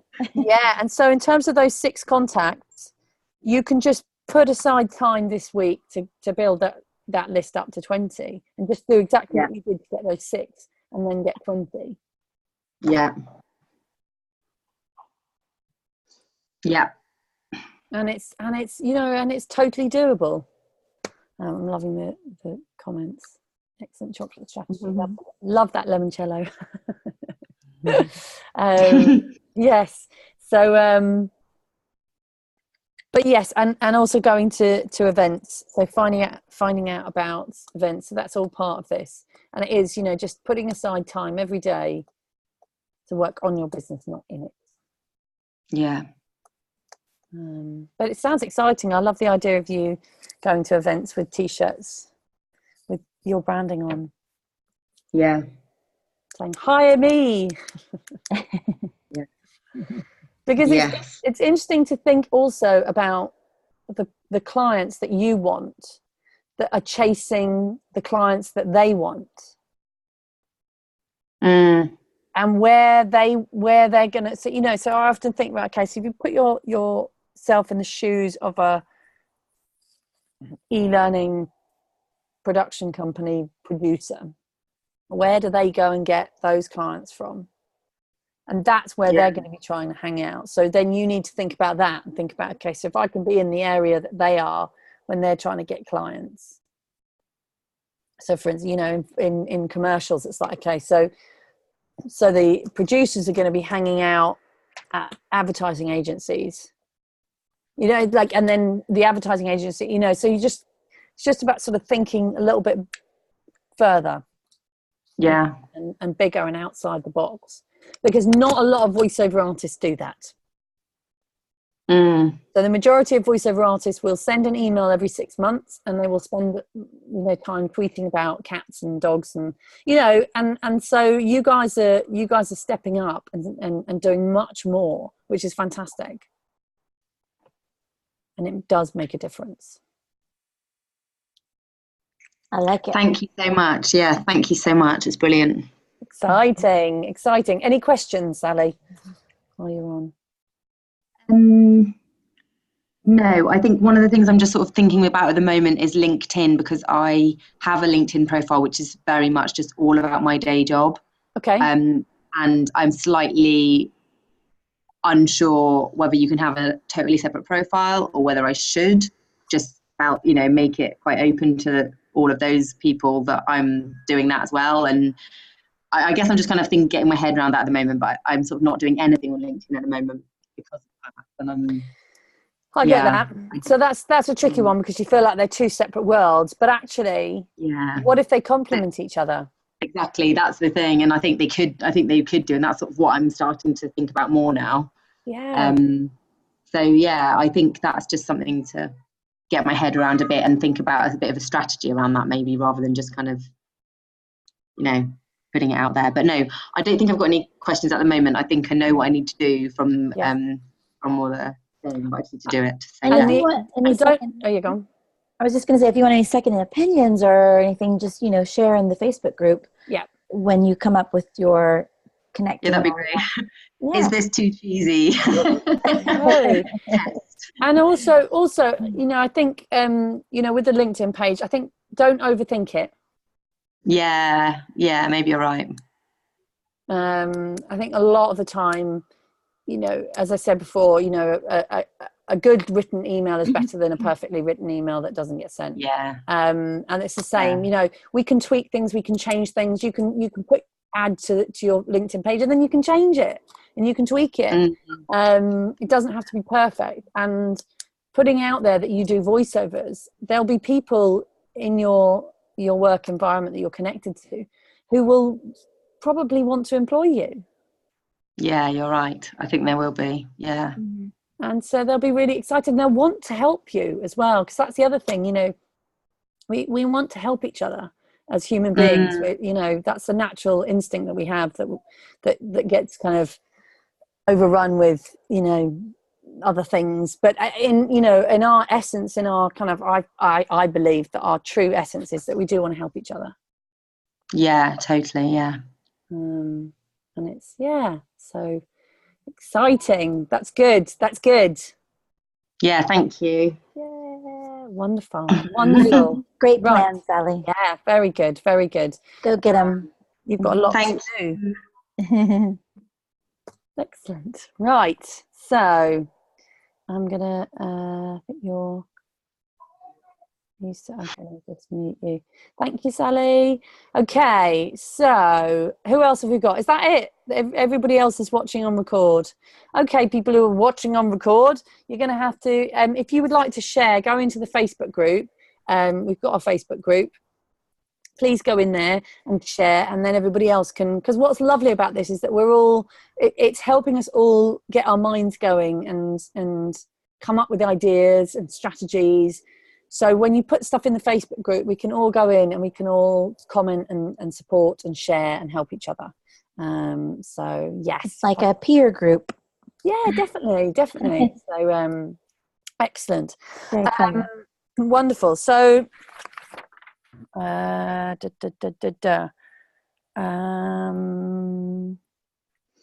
anybody need a tea break? Yeah, shall we quickly nip to tea? Yes, keeping you on it. Fantastic. Wonderful. Yeah, let's do 5 minutes, everybody. Let's take a 5 minute. I need to go and get a cup of tea. That's right. 5 minutes. 5 minutes. So I will see you guys in 5 minutes. Okay.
Hello.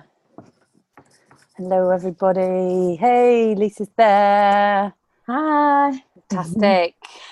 How is everybody? Right, I've got my tea.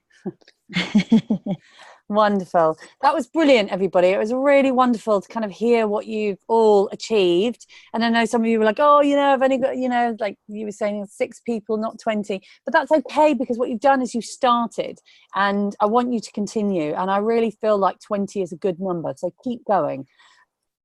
The key is the goal setting. That is the start, and I keep drumming this in. But it's really, really important to be specific, and the more specific you can be with your goal for this campaign, and what you'll end up having is you can have multiple campaigns going on. It doesn't all have to be about this one. It can be, there's multiple ones going on. So yes, be specific with your goal and your planning. So I know, again, I'm drumming it in, but plan your time, plan it before. So what I do for the week is, on a Sunday, I will sit down and I will spend an hour. So I say to my family, Sundays are family days, but I take an hour on a Sunday afternoon, late in the afternoon, to do some planning, and I will plan the next week. And when you plan, you want to plan it before the day and before the week, actually. That's why I like doing it on a Sunday, because what I can do is I can sit down and I will write down all the things that need to happen, that I want to schedule in next week. So like social media, like working on my website, building my contacts list, emailing, PR, all these different things that you write down on a list, okay, of all the things you would like to do next week that are important for your business. And then you want to write down the timings next to it. So how long you think you would ideally like to spend on each of those tasks. So whether it's 30 minutes, an hour, 2 hours, 3 hours, 4 hours. Okay, so this is what I do each week, and then I schedule it in. So I get my phone and I schedule in the time that I'm going to spend on all those things throughout the week. Now, as voiceover artists, we never know what's coming in. We never know what's coming from day to day. So from minute to minute sometimes. So don't be too hard on yourself. But if you've got a voiceover job that comes in, great, you do that. If you really need to do that thing that you scheduled in, then you can bump that. But if not, you don't worry, do it next week. But what it means is that if on a Tuesday afternoon at 2 o'clock in the afternoon, you've got no voiceover jobs, and you look at your planner and you're like, okay, right, now is PR time. I've scheduled in now to do PR. You will sit down and you do it. You're much more likely to sit down and do it when it's scheduled in, pre-scheduled, rather than on the day thinking, what do I need to do? Oh, I don't really fancy doing anything. I'll just, so it's really, really important to pre-plan. And also another thing to do is write things down the night before. So when you get to the end of the day, you can sit down and think, right, okay, so these are all the things I've achieved, brilliant. Right, what do I need to achieve tomorrow? Obviously, I'm giving you ideas here and things to use. Try them. Find what works for you, and it is your business, guys. This is your voiceover business. You run it how you want to run it, but these are just things that I found have worked for me. But test things, try things, try all sorts of different things, and then find the ones that you like and the ones that work for you. So yes, time management is really, really important, and it does help to set goals, whether it's a month, 3 months, 6 months, a year, 2 years, 3 years, 5 years, 10 years even, of what you would really like your voiceover business to look like. Because then you could, again, like all of these things, even, so we did a month, right? Okay, I'm going to do that in a month. I'm going to try and get that e-learning client. I'm going to try and do that audiobook in a month. But if you do, right, okay, in a year, what would you like your voiceover business to look like? Not what you think it will look like, what you would like it to look like. Because when you start really projecting what you would like to happen in your business, in your voiceover business, in a year, in 5 years, in 10 years, that then suddenly opens up part of you to be really excited, to be like, okay, what what is possible, opening up the possibilities. There are infinite possibilities, people. We have we have millions of choices every day. Every single day you are surrounded by thousands of incredible opportunities. They're surrounding you every day. You get to choose which ones you pick up and run with. So and you're thinking, what opportunities? The ideas that pop into your head, all the different clients that you could be reaching out to, all the different ideas, the things that you could be doing, the people that you're meeting, the people that you could be meeting, all the different events, the workshops, the things you could be reading. There's so many things that you can be doing on a day-to-day basis. You can't do them all. Okay, so don't even try. But just knowing that there are exciting things around every corner, and you are making proactive steps by doing this workshop, by doing this marketing campaign, learning how to do the direct marketing campaign, and just getting on with it and doing it, and not worrying about being perfect, not worrying too much about upsetting people, because as I said before in the last workshop, we don't know where someone's line is until we've crossed it, which is a really tough thing to kind of get your head around, but it's absolutely true. So you have to get out there and be you as well, be authentic and be you, which again comes down to when we're talking about the chocolates and biscuits and things like that. What's special to you? What would you like to receive in the post? Use a bit of you, and that's what branding's all about, really. Branding is about using your authentic you to talk about your business. So if you're really into I know Helen Quigley had she's got another dog now, but she had a beautiful dog that she loved, and she decided to use her dog Brian as part of her branding, because that's what she loved and that meant a lot to her. And so every time she would give out a business card or send people to her website, she was really proud, because she felt like that's the dog I love, and I'm giving a little bit of me. Another one who's very good with branding is Stefan Cornecard.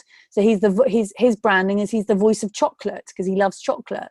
And what he does which is fantastic. So he has a business card which looks like chocolate, and it's got a little bite mark out the side.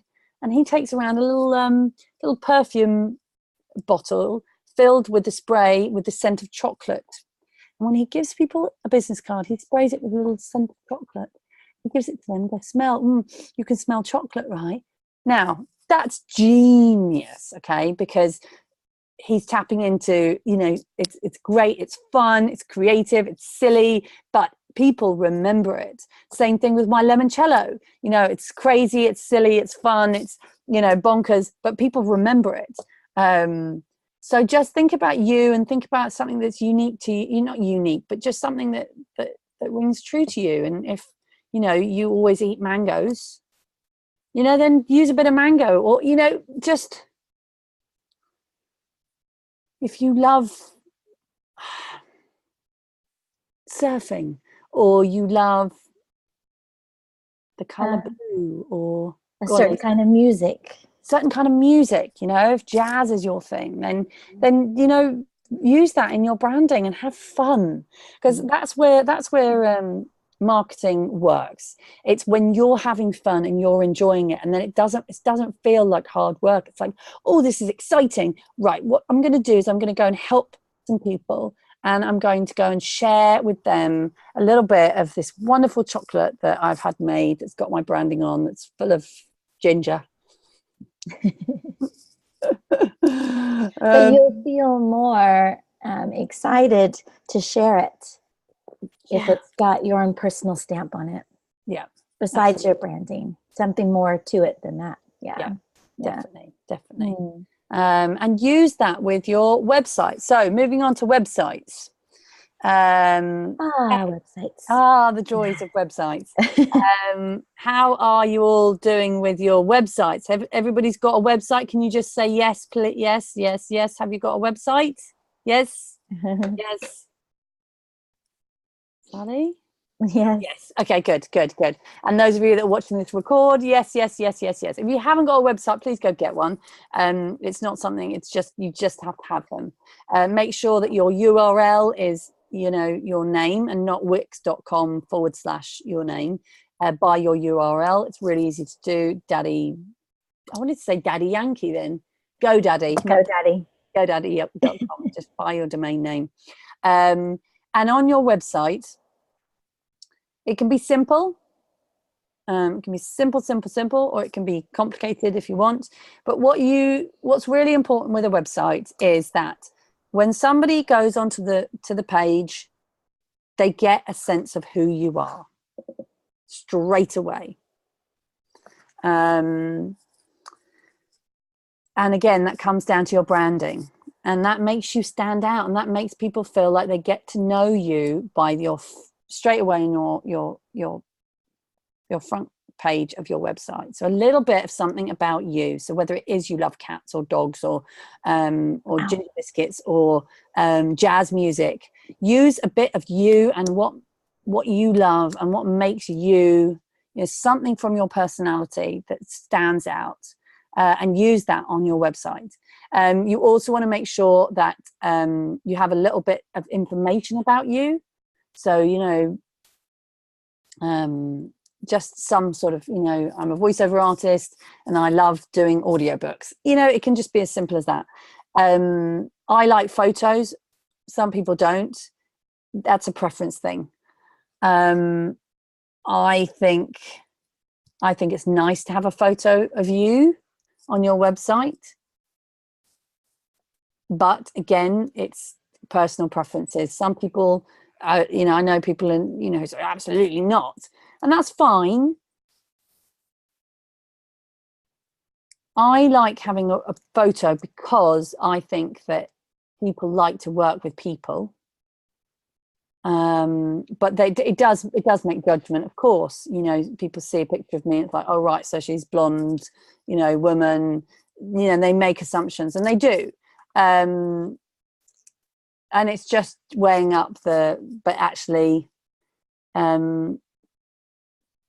people are more likely to work with somebody that they've seen, that they can kind of visualize, and that they can kind of, so there we go. So that's my opinion, is to have a photo, and to have a voice reel on the front page, so that somebody can click play and listen to you straight away, and they don't have to click anywhere else.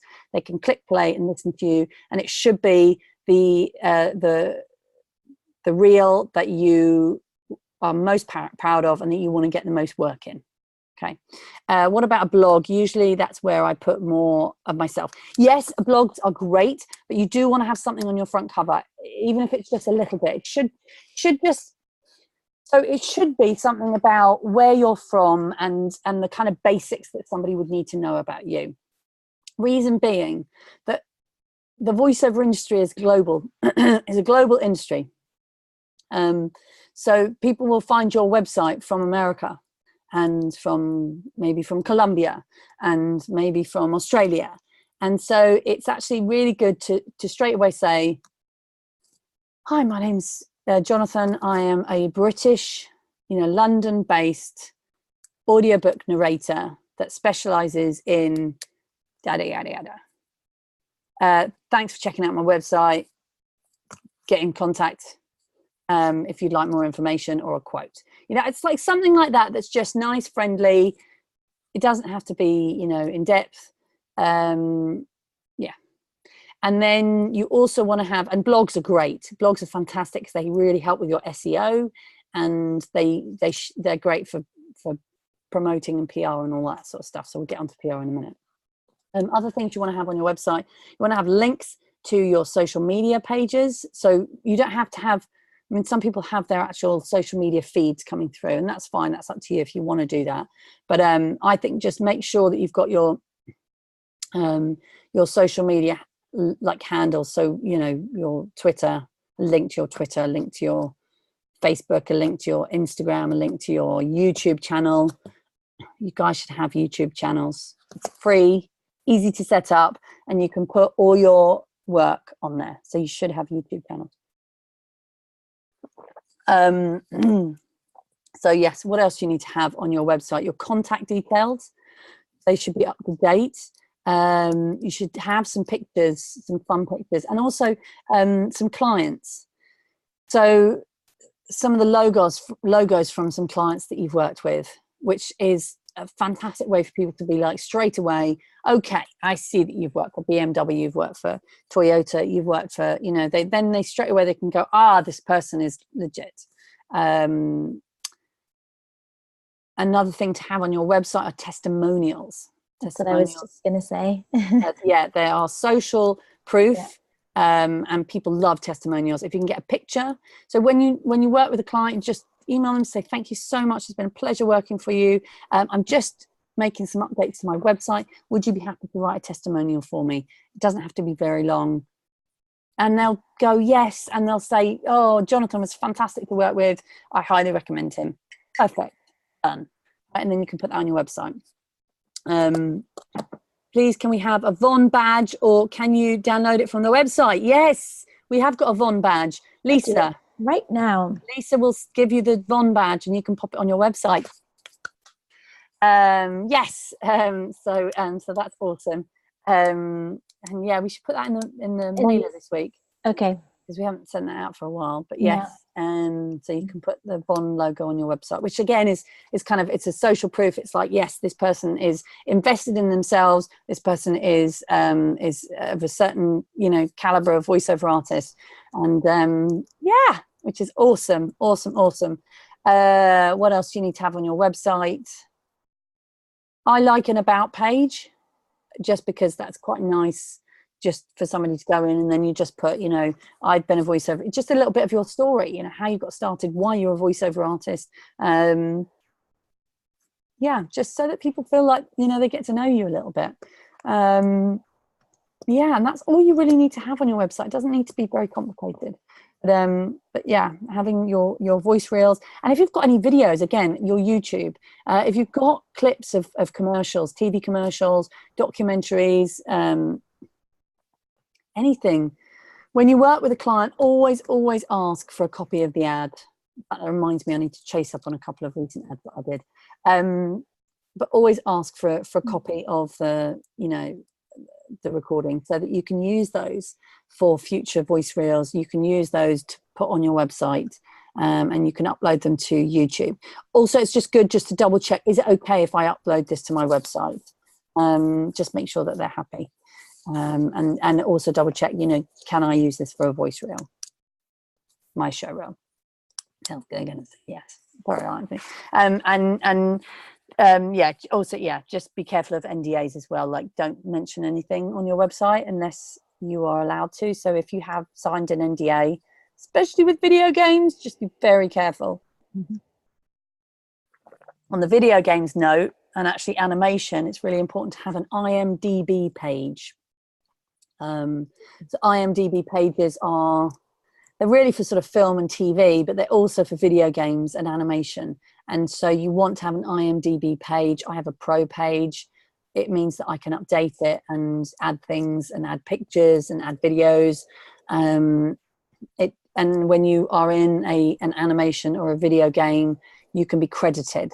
So I know that people like Mark Esdale and Tom Keegan and stuff, they look at IMDb for sure. So that's really important for any of you who are watching who want to do video games. Make sure you have an IMDb page.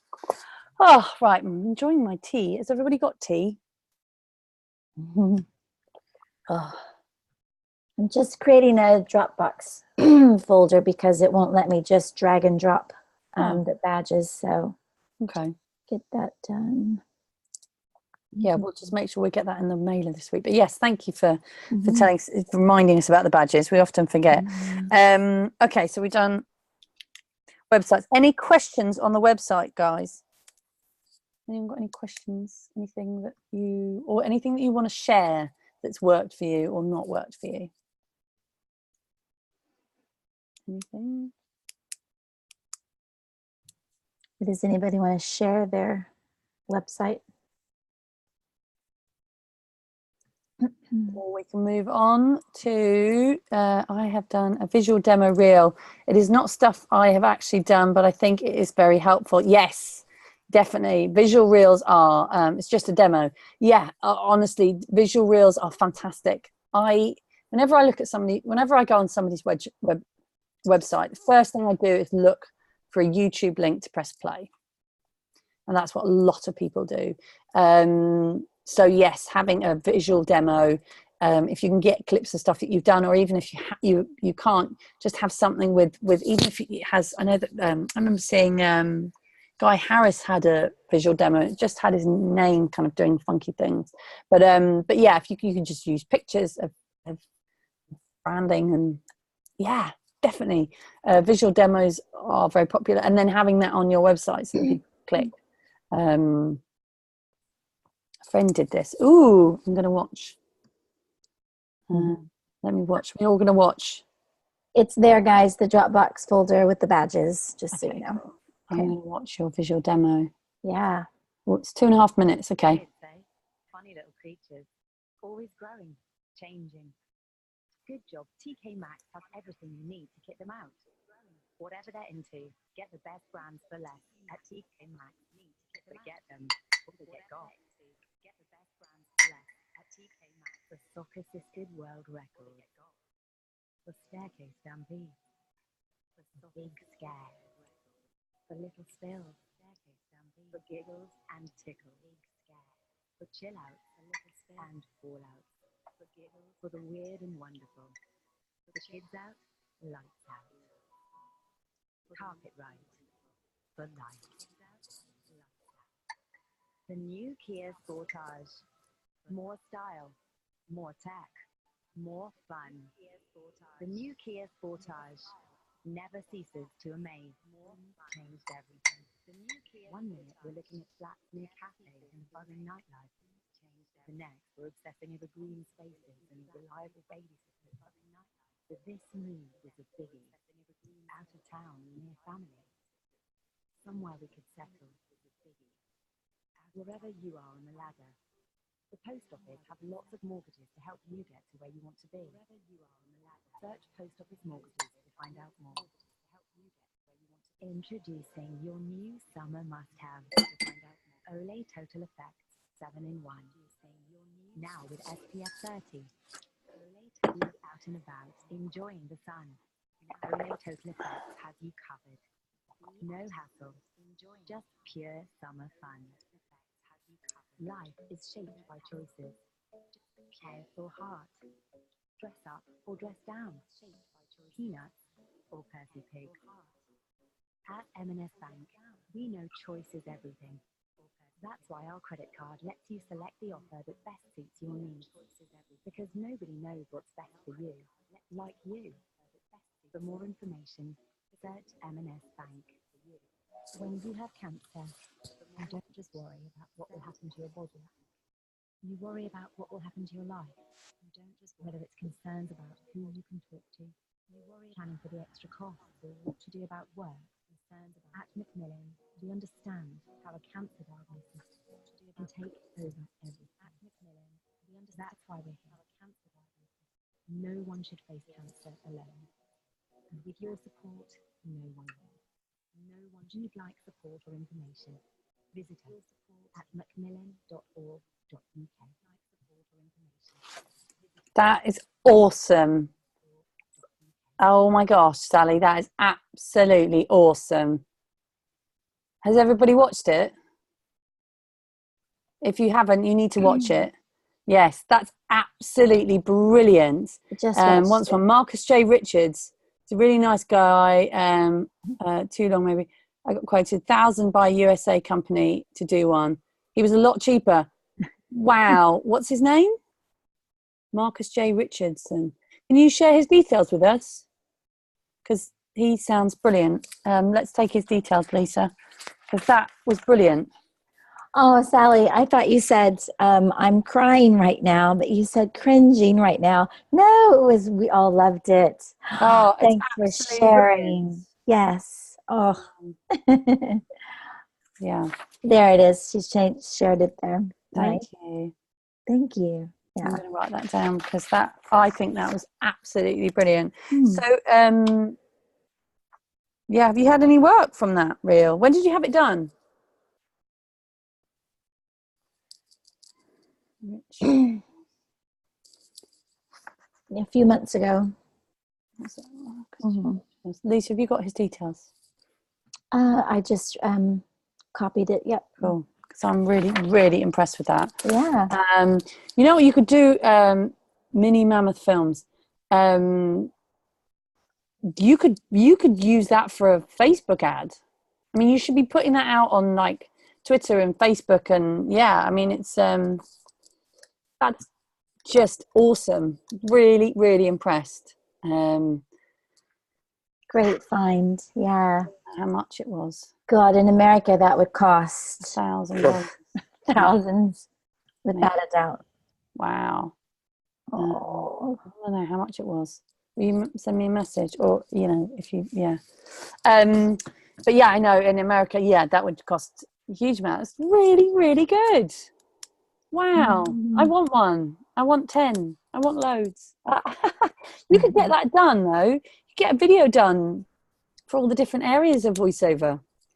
Not just commercial, you know, you could get them. I mean, obviously it's an expense, but you know, but in terms of the other people who are watching this, you know, you could get a nice one for e-learning or documentaries. Like a documentary one would be good.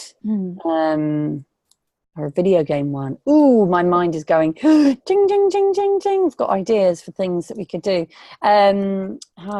Just had an idea. Yes, I think it helps if people can see something. I did a documentary one too. Oh, nice. Yeah, it really does help because, you know, voice reels are all about kind of letting people hear you. But we live in such a visual world that we want to see things to kind of, you know, help our imagination get into that vibe. I'm really very, very impressed. So what you could do with something like that, an idea. So they're actually, you can get iPads. They're not actually iPads, but they're like, what are they called? Tablets? No, something cards. Where you basically you can have uploaded video into these video cards. There we go, video cards. A minute. Video cards. Right. So I think that would be something. Is that what they're called? Maybe not. Video cards for marketing. Let me just see. There we go. Recordable video brochure cards. Right? I think that would be something that would be brilliant on one of those that you could send. So if you look up, if you search, I've just looked up video cards for marketing, and like you can get recordable video brochure cards, and basically it's something you can send in the post. It's like a card, but it's got a video in it, and then they could open it up and it would have that playing. I think that would be awesome. Well, look, how expensive. Wow. Not hugely cheap, but there's one for 20 quid. But so what you could do, so this one's £20. Okay. Ask them to send it back. So ask them to send it back. Yeah. Yeah, definitely. You just say, you know, but also it's that thing. Okay, so it costs you £20, okay, to send it. But if you've worked out, you know, for instance, I think something like this would work really well for like getting an agent, for instance. Yeah, big agent. An agent. You think, okay, if you're going to spend 20 quid on chocolates per, you know, person, well, why don't you send them a video card? I just think that would be brilliant. Mm-hmm. Worth a few of them if it's good contact. Yeah, absolutely. If it's good contacts, you could send could you send it back, but or not? You know, depending.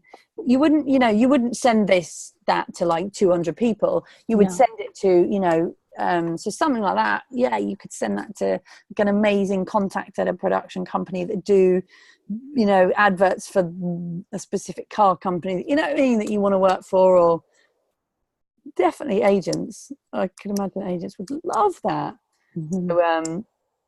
So, that's something different. Definitely Catch their eye and get you noticed for sure. Yeah, exciting. Right. So what else did I want to talk about? I've talked about how much your customer is worth. I want to talk a little bit about PR because I haven't really talked about PR yet. And PR can be a very powerful way to get yourself in front of the right people, to raise your status in the industry. It's just fantastic. So PR, public relations, getting yourself in the local paper, basically. No, it's more than that, but local paper is a great place to start. So your local newspaper are desperate for content. Okay, they want content. They want interesting stories about local people. So you are interesting. You're local. You've got something to say. How do you put together a PR press release? So what happened to me, it was years and years ago, I came across an online course, Laura Rhoda, I think it was called, did this free online course, which was about PR, become a PR superstar, or I can't remember what it's like. And it was fascinating. But it was all about this, going to the local, like starting with the local paper and just finding the editor and contacting them, putting together a press release, which would be you just email them and you say, my name is Sally and I'm a voiceover artist and I'm from the local area. I've just something to hook them. I've been nominated for an award. I have just set up a home studio. I have just got a new client, like something about the local area, or you're doing a charity thing or something. But just, people are interested in what we do. Actually, voiceover artists, what we do is not normal. We spend a lot of time sitting in a little black box talking to ourselves. So so local papers are really good, and anything around the industry that you want to be the area of the industry that you want to be working in. So for you, Jonathan, fantastic. There are magazines, right? And not newspapers. There are magazines that are about total war. So that would be a great place for you to kind of try and get involved in, get those newspapers, get those magazines. We've all got amazing stories to tell. So write down your story, how you got into voiceovers and the struggles that you've had. The struggles that you've had in your life. And it doesn't have to be about voiceovers. So maybe you contact, if you've got young kids, you could contact a baby magazine thing talking about, juggling, being a voiceover artist and being and being a mum. People are fascinated by stuff like that. We're all interested in other human beings. But what it does is by getting yourself in a magazine, in a newspaper, you're getting your name out there and you're becoming a go-to in your industry. And so actually the Buzz magazine came about because I started PRing myself, and I got in the local newspaper. I got in a couple of other local magazines, because there are these local magazines and they want, and you'll be amazed at how many people probably in your local area could employ you for stuff. And then I sort of pushed it a bit more, and I managed to get myself in Stylist magazine in London. Don't know if maybe you've read it or saw it. This was, I don't know how many, maybe like 6 years ago, 6 or 7 years ago, maybe. It was a while ago. And I just wrote to them, just emailed them and said, just wondering if you'd be interested in doing a feature on me. And it was for the work-life thing. And they said, yes. I was like, what do I do now? No, it was great, because that, I think it's like their readership's like 4 million people in London. It's crazy. And I still get people contacting me to this day who say that article was incredible, and it really inspired them to become voiceover artists, or which is amazing. And I mean, I was just doing it because I was like, oh yeah, great, get myself in front of a few producers and stuff, which I did, and lots of exciting things happened from there. yeah, so just go for it. Local radio as well, podcasts, webinars. The thing about people who do, who, you know, edit magazines like me, crazy people like me who go, I'm going to start a magazine. We need content. Oh yeah, that's what I was saying. So yeah, so what happened to me was I was PRing myself. I managed to get in Stylist magazine. I thought, brilliant, right, okay, I'm going to do more of this. This is great. And also the other thing was fantastic because I was able to share it all on social media and everyone's going, oh my gosh, she's in a magazine, whoa. And it was just because I'd asked. You know, if you don't ask, you don't get, people. You cannot wait. You cannot wait for things to just happen. We have to go out there and get it. Because if you don't, somebody else will. And so I found myself thinking, right, I want more of these opportunities. Okay, what I need to do is find Voiceover magazine. There must be an industry magazine. Right, let's go find. And I was looking around, I was like, wait a minute. There's no Voiceover magazine. We don't have an industry magazine. That's a bit odd. Every industry has a magazine, right? Every industry has a magazine. Probably not every industry, but most industries do. Like, there are loads of acting magazines, and Equity has one, and SAG-AFTRA, and why don't we have one? So I thought, right. And actually, this is way before I started the Voiceover Network. I was like, right, I'm going to start a magazine, and I had all these great ideas, and I got in touch with a friend of mine who works in PR, and I was like, oh, you know, will you come and meet me for a coffee? I've got this idea. And I sat down with her. I was like, oh, I'm going to start a magazine. It's going to be brilliant. And I had all these lovely, wonderful ideas. And she was a jaded PR person. And she just was like, oh, it's going to be an absolute nightmare. It'll take over your life, you know, it'll be really hard, And I just remember she just like basically burst my bubble. I just came out of that meeting like, oh, I'm not going to start a magazine. Like, that sounds like too much hard work. And I was really like, oh.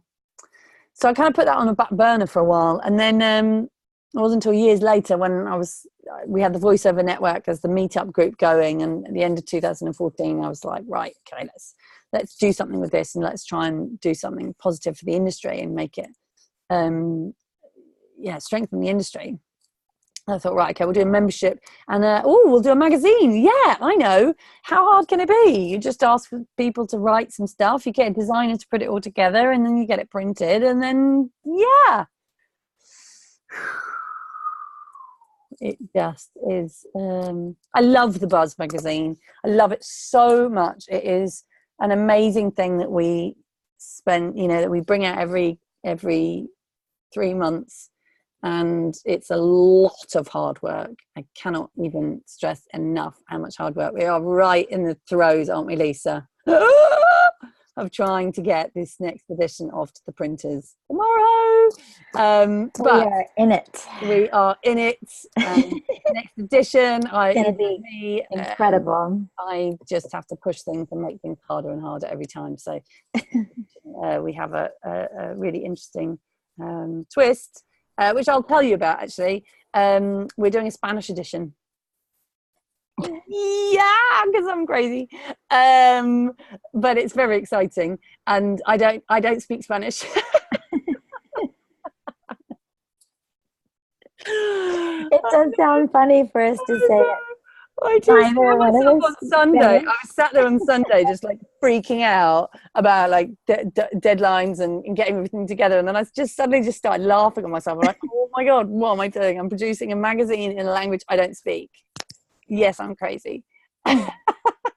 But there are a lot of reasons behind it, and we have a lot of Spanish speaking members, and we're going I'm going to Colombia next week to be a speaker at a voiceover conference in Bogota, which is where we're going to launch it. And it's I'm really passionate about the Voiceover Network growing globally and us helping industry, the industry in different parts of the world. And Latin America, having spoken to a lot of our Latino members, have really said they would really love this, and it will be really important and really empowering for them. So it's a big passion thing for me to do that.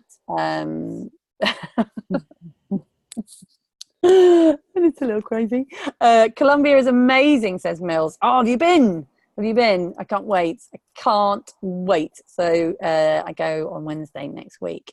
And yes, lovely people. Yeah, every Colombian I've ever met has just been just lovely. So so that's really exciting. Lisa's not coming on this one, but we have another exciting trip planned later this year, which to another exciting part of the world.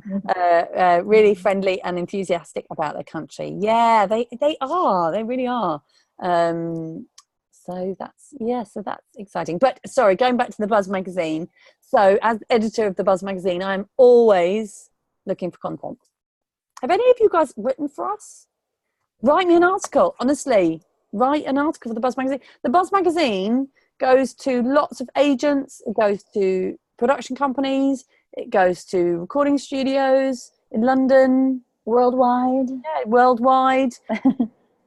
I'm just putting it out there, people. This is your perfect opportunity for some PR. So think of your story. Think of a struggle that you've had in your voiceover career. Pick one of the struggles that you've had that you've overcome, and someone else will be struggling with that too. And if you write an article and send it to me, as long as it's nice and good and makes sense, then it'll get into the Buzz. So there we go. Fantastic. They are quarterly. The next one's coming out in September. So if you would like to write something, get it to me by the end of July, please. And just ping me an email, or Lisa an email, or both of us an email, just with your idea, just to run it by us. And yeah, do it. There we go. Fantastic. And on another note, with the VoiceOver Network, there's blogs. Yes. So we've got a blog section for the website, which, yeah, that's a really good one to be in. Yes, because we have a lot of social media followers. Yeah. So you could, a lot of attention. So if you want to write a blog for us, write a blog for us, send it to us, and then and it'll be all over the website. There you go. Yeah, done. Shall I do one about having a visual voice reel? Yes. Perfect. And in fact, that would be a really good one for our blog, because then we can share the visual voice reel. That's right. Maybe we can do it for both. Send it over, and give yourself a deadline. So it's really interesting with the Buzz magazine, because whenever I say to people, "Oh yeah, you've got like a month," you never get the article. But if I say to people, "You've got a week or a couple of days," you get the article. It's true. Get it to me by Friday. I've never seen that like this before, but they do. Yeah, you give too much time, never get it done. Yeah. Because people get distracted and they forget, and something pretty and shiny is over there. There are a couple of people that I've been asking to write things. It's just like, yeah. But yes, it's great publicity, great PR, and I want to promote you guys. I want to, I'm all up for promoting you and helping you on your fabulous, wonderful journeys. We're all different. We're all unique. Everything you've ever done in your life has brought you to this point in your career. You get to choose the direction that it goes in. You get to navigate your boat. You get to stop when you want and, take it easy, or, go faster, or, you get to choose what you do. There are elements of your voiceover career that you cannot control, and you need to just accept that. When you do auditions, you send off, you've got to let it go. But there are, you get to choose when you wake up every morning what you focus on, and whether you focus on your business or whether you just, watch cat videos on Facebook. I don't know. Do you see what I'm saying? It is all about you and taking ownership of your voiceover business, and having fun as well. Life is here. This is what we're doing. And let's be honest, when you think about people around the world and the jobs that they do to make money and to pay the bills and to feed the kids, and people do horrible jobs, and we get to go in a booth and create magic with our voices. We are so lucky. It is the best job in the world. It really, really is. And so I know sometimes it's tough, and I know sometimes we don't know what's coming from day to day, but have a sign in your office that says, this is the best job in the world. Aren't I lucky? Because you are, and it is. And, sometimes you need to remind yourself of that and just be like, you know what? Yeah. And have fun with marketing. Think about whenever you get a new client, it's like, yay. There was something else as well. I remember somebody saying to me years ago, a friend of mine, she said about marketing, and this is actually a really good thing to think about when you're sending out lots of emails. Collect the no's, which is an interesting way to think about it. So your job in your marketing is collecting the no's. And then every so often you'll get some yeses in there. But your job is actually collecting the no's. Isn't that interesting? So you want to filter out all the people you don't want to work with. And that's okay. Because you don't want to work with them because they're rubbish and they're cheap people and the annoying people, and that's fine. But yeah, you're collecting the no's. It's quite a nice way to look at it. So yes, there we go. Okay, I think I've covered most things. Okay, guys, you got me for 15 minutes. The last 15 minutes before I turn into a pumpkin. Let me just check. Lisa, is there anything else that I am... Before our brains turn to mush. Yes, that I haven't mentioned. So... branding, websites, PR. Pretty much covered it all. Yeah. Just I go through some old notes. Definitely. Getting an agent, says Sally. I know you would not market to them in the same way, but any tips? You kind of would. Yes. Agents. Okay, so agents, slightly different, right? Getting an agent. I would say pick 5 to focus on. And again, it comes down to your goals. Where do you want your voiceover career to go in, and what areas are you going to specialize in? And pick two areas. I always think 2 areas is really good. So what you want to do is do your research. I think the problem with getting an agent is too many people just go, I just want an agent, without thinking what kind of agent they want. And you really want to be specific. There are agents out there that you don't want to work with, and there are agents out there that you do. I'm not saying that they're bad agents, but your relationship with an agent is a business relationship. Okay, so you need to get on, and they need to be somebody that you work well with. And we don't work well with everybody. We're all individuals. So you want to think about what areas of the industry you want to work in. And you want to look at all the different agents and do your research, and go with your gut as well. Also ask around about which agents are good, which agents, so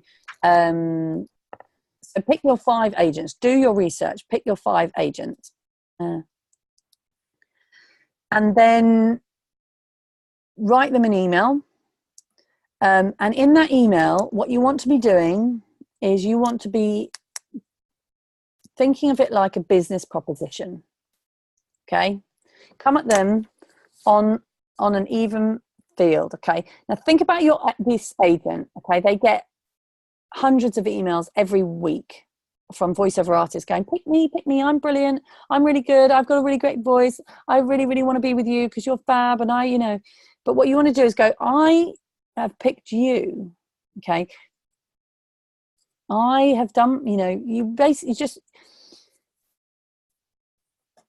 in your own words, but you want to basically show that you are picking them, that you are successful, that you have clients, list the clients that you work with, dangle a carrot.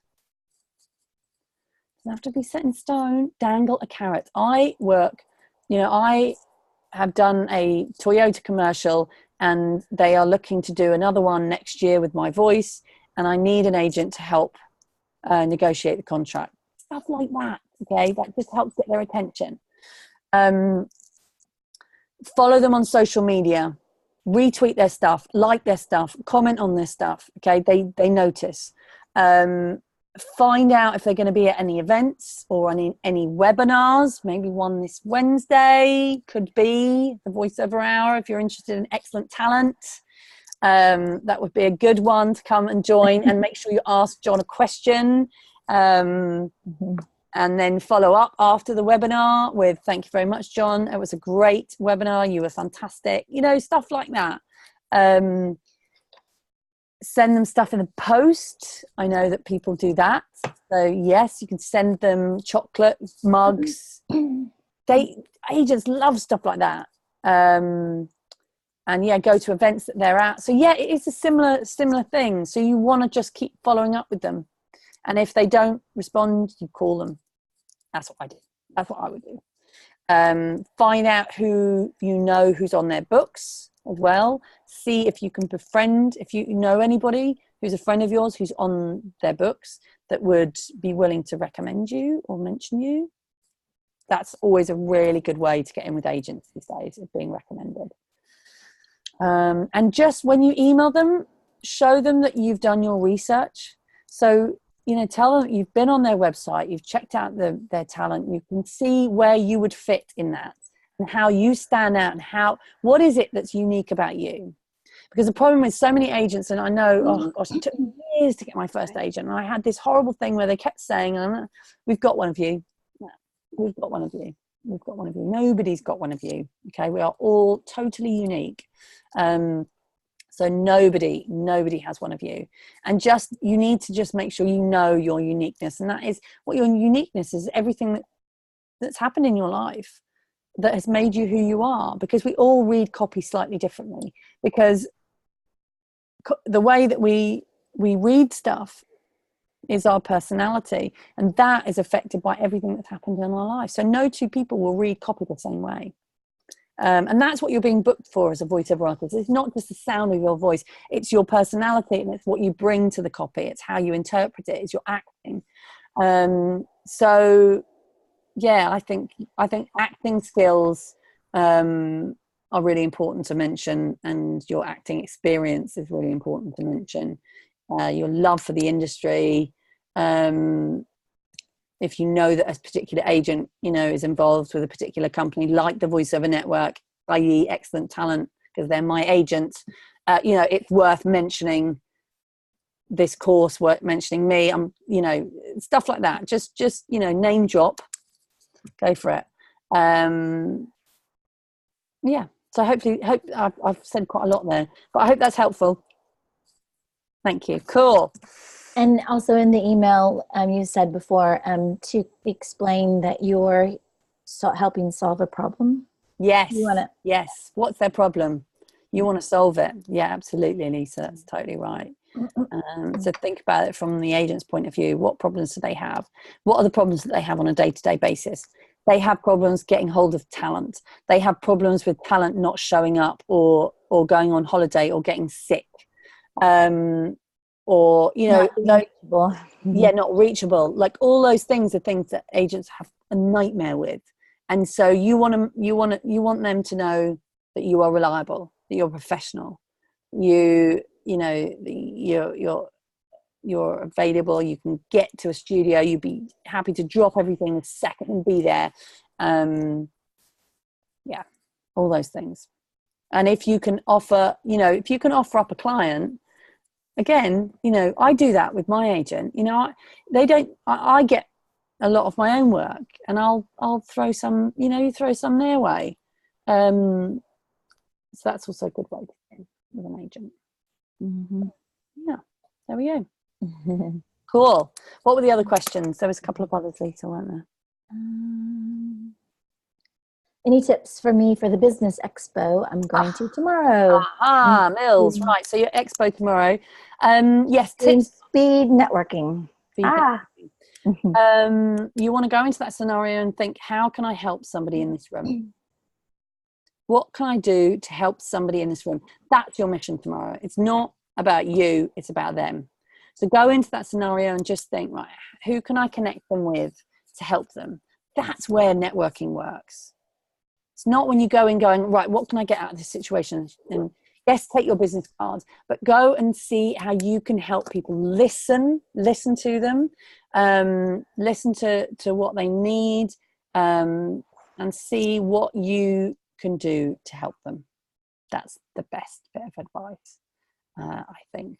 And business networking is fascinating, actually, and just go and enjoy and just think, you know, people will be fascinated by what you do. It's quite good to, you know, you've worked on your elevator pitch, so that's great, you know, and there's that thing where it's like 3 things. Think about 3 things to talk about. And also, before you go, think about who is it you would like to meet there. What job would you like to get out of tomorrow? Have a little think about that before you get there, because it's, you know, you might be able to kind of navigate and but yeah, just enjoy and see what happens and see what comes of it, and let us know in the Facebook group how it went. Yes, please do. Yeah. I think it's very exciting, and really, yeah, going to face-to-face events is just so good. It really is. So if you can get to networking events, face-to-face events, and also use social media, and just also on the networking front, just make sure you keep notes of all the people you meet. You know, get their business cards, take photos of them, write notes, and follow up. So find them on social, you know, find them on Twitter, find them on LinkedIn, find them on Facebook, Instagram, follow them, like their stuff, and message them. I think it's always really important when you go to networking to message somebody within 24 hours if you can. Just say hi, it was great to meet you yesterday, I loved your stand, and I'm really interested in your products. If there's anything I can do in the future to help, please do let me know. Here's a link to my voice reel. Have a nice day. Done. Exciting, good stuff. Wow. Okay, that's it, we're coming to the end. Time to say goodbye. Get back on with doing the buzz. The buzz. So thank you everybody so much. It's been really fun. I've loved this workshop. We've covered loads, and it's been fascinating hearing all your stories and what you guys are up to and what you've managed to achieve. Huge. So keep going, keep working, keep planning, keep goal setting, set more goals, do another, you know, get this campaign going, and then you can do another one. And the agent thing, for sure, you know, do that. I'm here. Use the Facebook group, continue to use the Facebook group to ask questions, to share information, to share successes. And yeah, let's do some more GIF offs. Who's going to do a GIF off with me after this? Let's do some GIF offs using the hashtag Von Workshop. Von Workshop. Let's do a GIF off on Twitter with Von Workshop. And yeah, it's been a pleasure. I know lots of you are watching this on record, so please do go into the Facebook group and share what you've been doing for the homework and how you've got on and all that kind of stuff. And we'd all love to hear. Thank you, Lisa. Thanks, Rachel. Thanks for everyone. Yes, share. We've just been sharing and sharing and sharing. So good, and everyone's bouncing ideas off each other. It's such a great idea. Definitely. Stay in touch. Yeah, it's wonderful. And yes, so everybody, we've got a webinar on Wednesday night, the Voiceover Hour with John Briggs from Excellent Talent. So do join us for that, because that's going to be amazing. And I'll be doing more of these kind of workshops coming up as well. So yeah. And there might be something at the end of that workshop. Yes. Sally, you've got to come on the webinar, because at the end of the webinar, we're going to release details about a workshop, which is going to be perfect for you if you want to get an agent or get, you know, in front of an agent. So yes, and Mills, you should come too, and Jonathan. All of you should get on the webinar on Wednesday. It's going to be, and whoever's watching on rewatch, and all of you watching on rewatch, join us on Wednesday for the Voiceover Hour with John Briggs, talking agents, castings, and all things Siri. I know. Good hell, because he's the voice of Siri. Oh, yeah. He's the original voice of Siri. So, yeah, John Briggs, awesome. He's a very good friend of mine. So we're going to have a lot of fun on Wednesday. So, yeah, okay, 4 minutes to spare, but I'm going to close this off and just say massive thank you. Please, also, testimonials would be lovely. We love testimonials because I'll do another one of these. So, yeah, feel free to put some stuff out on social media or send us an email, a video or a little testimonial so that we can use it to help other people get on this workshop and smash it. So yeah, I'm really looking forward to hearing all your news about all the exciting things that you're going to be doing. Thank you very much everyone for joining us, and have a lovely rest of your evening and week, and good luck. Bye. Bye everybody. Bye. Bye.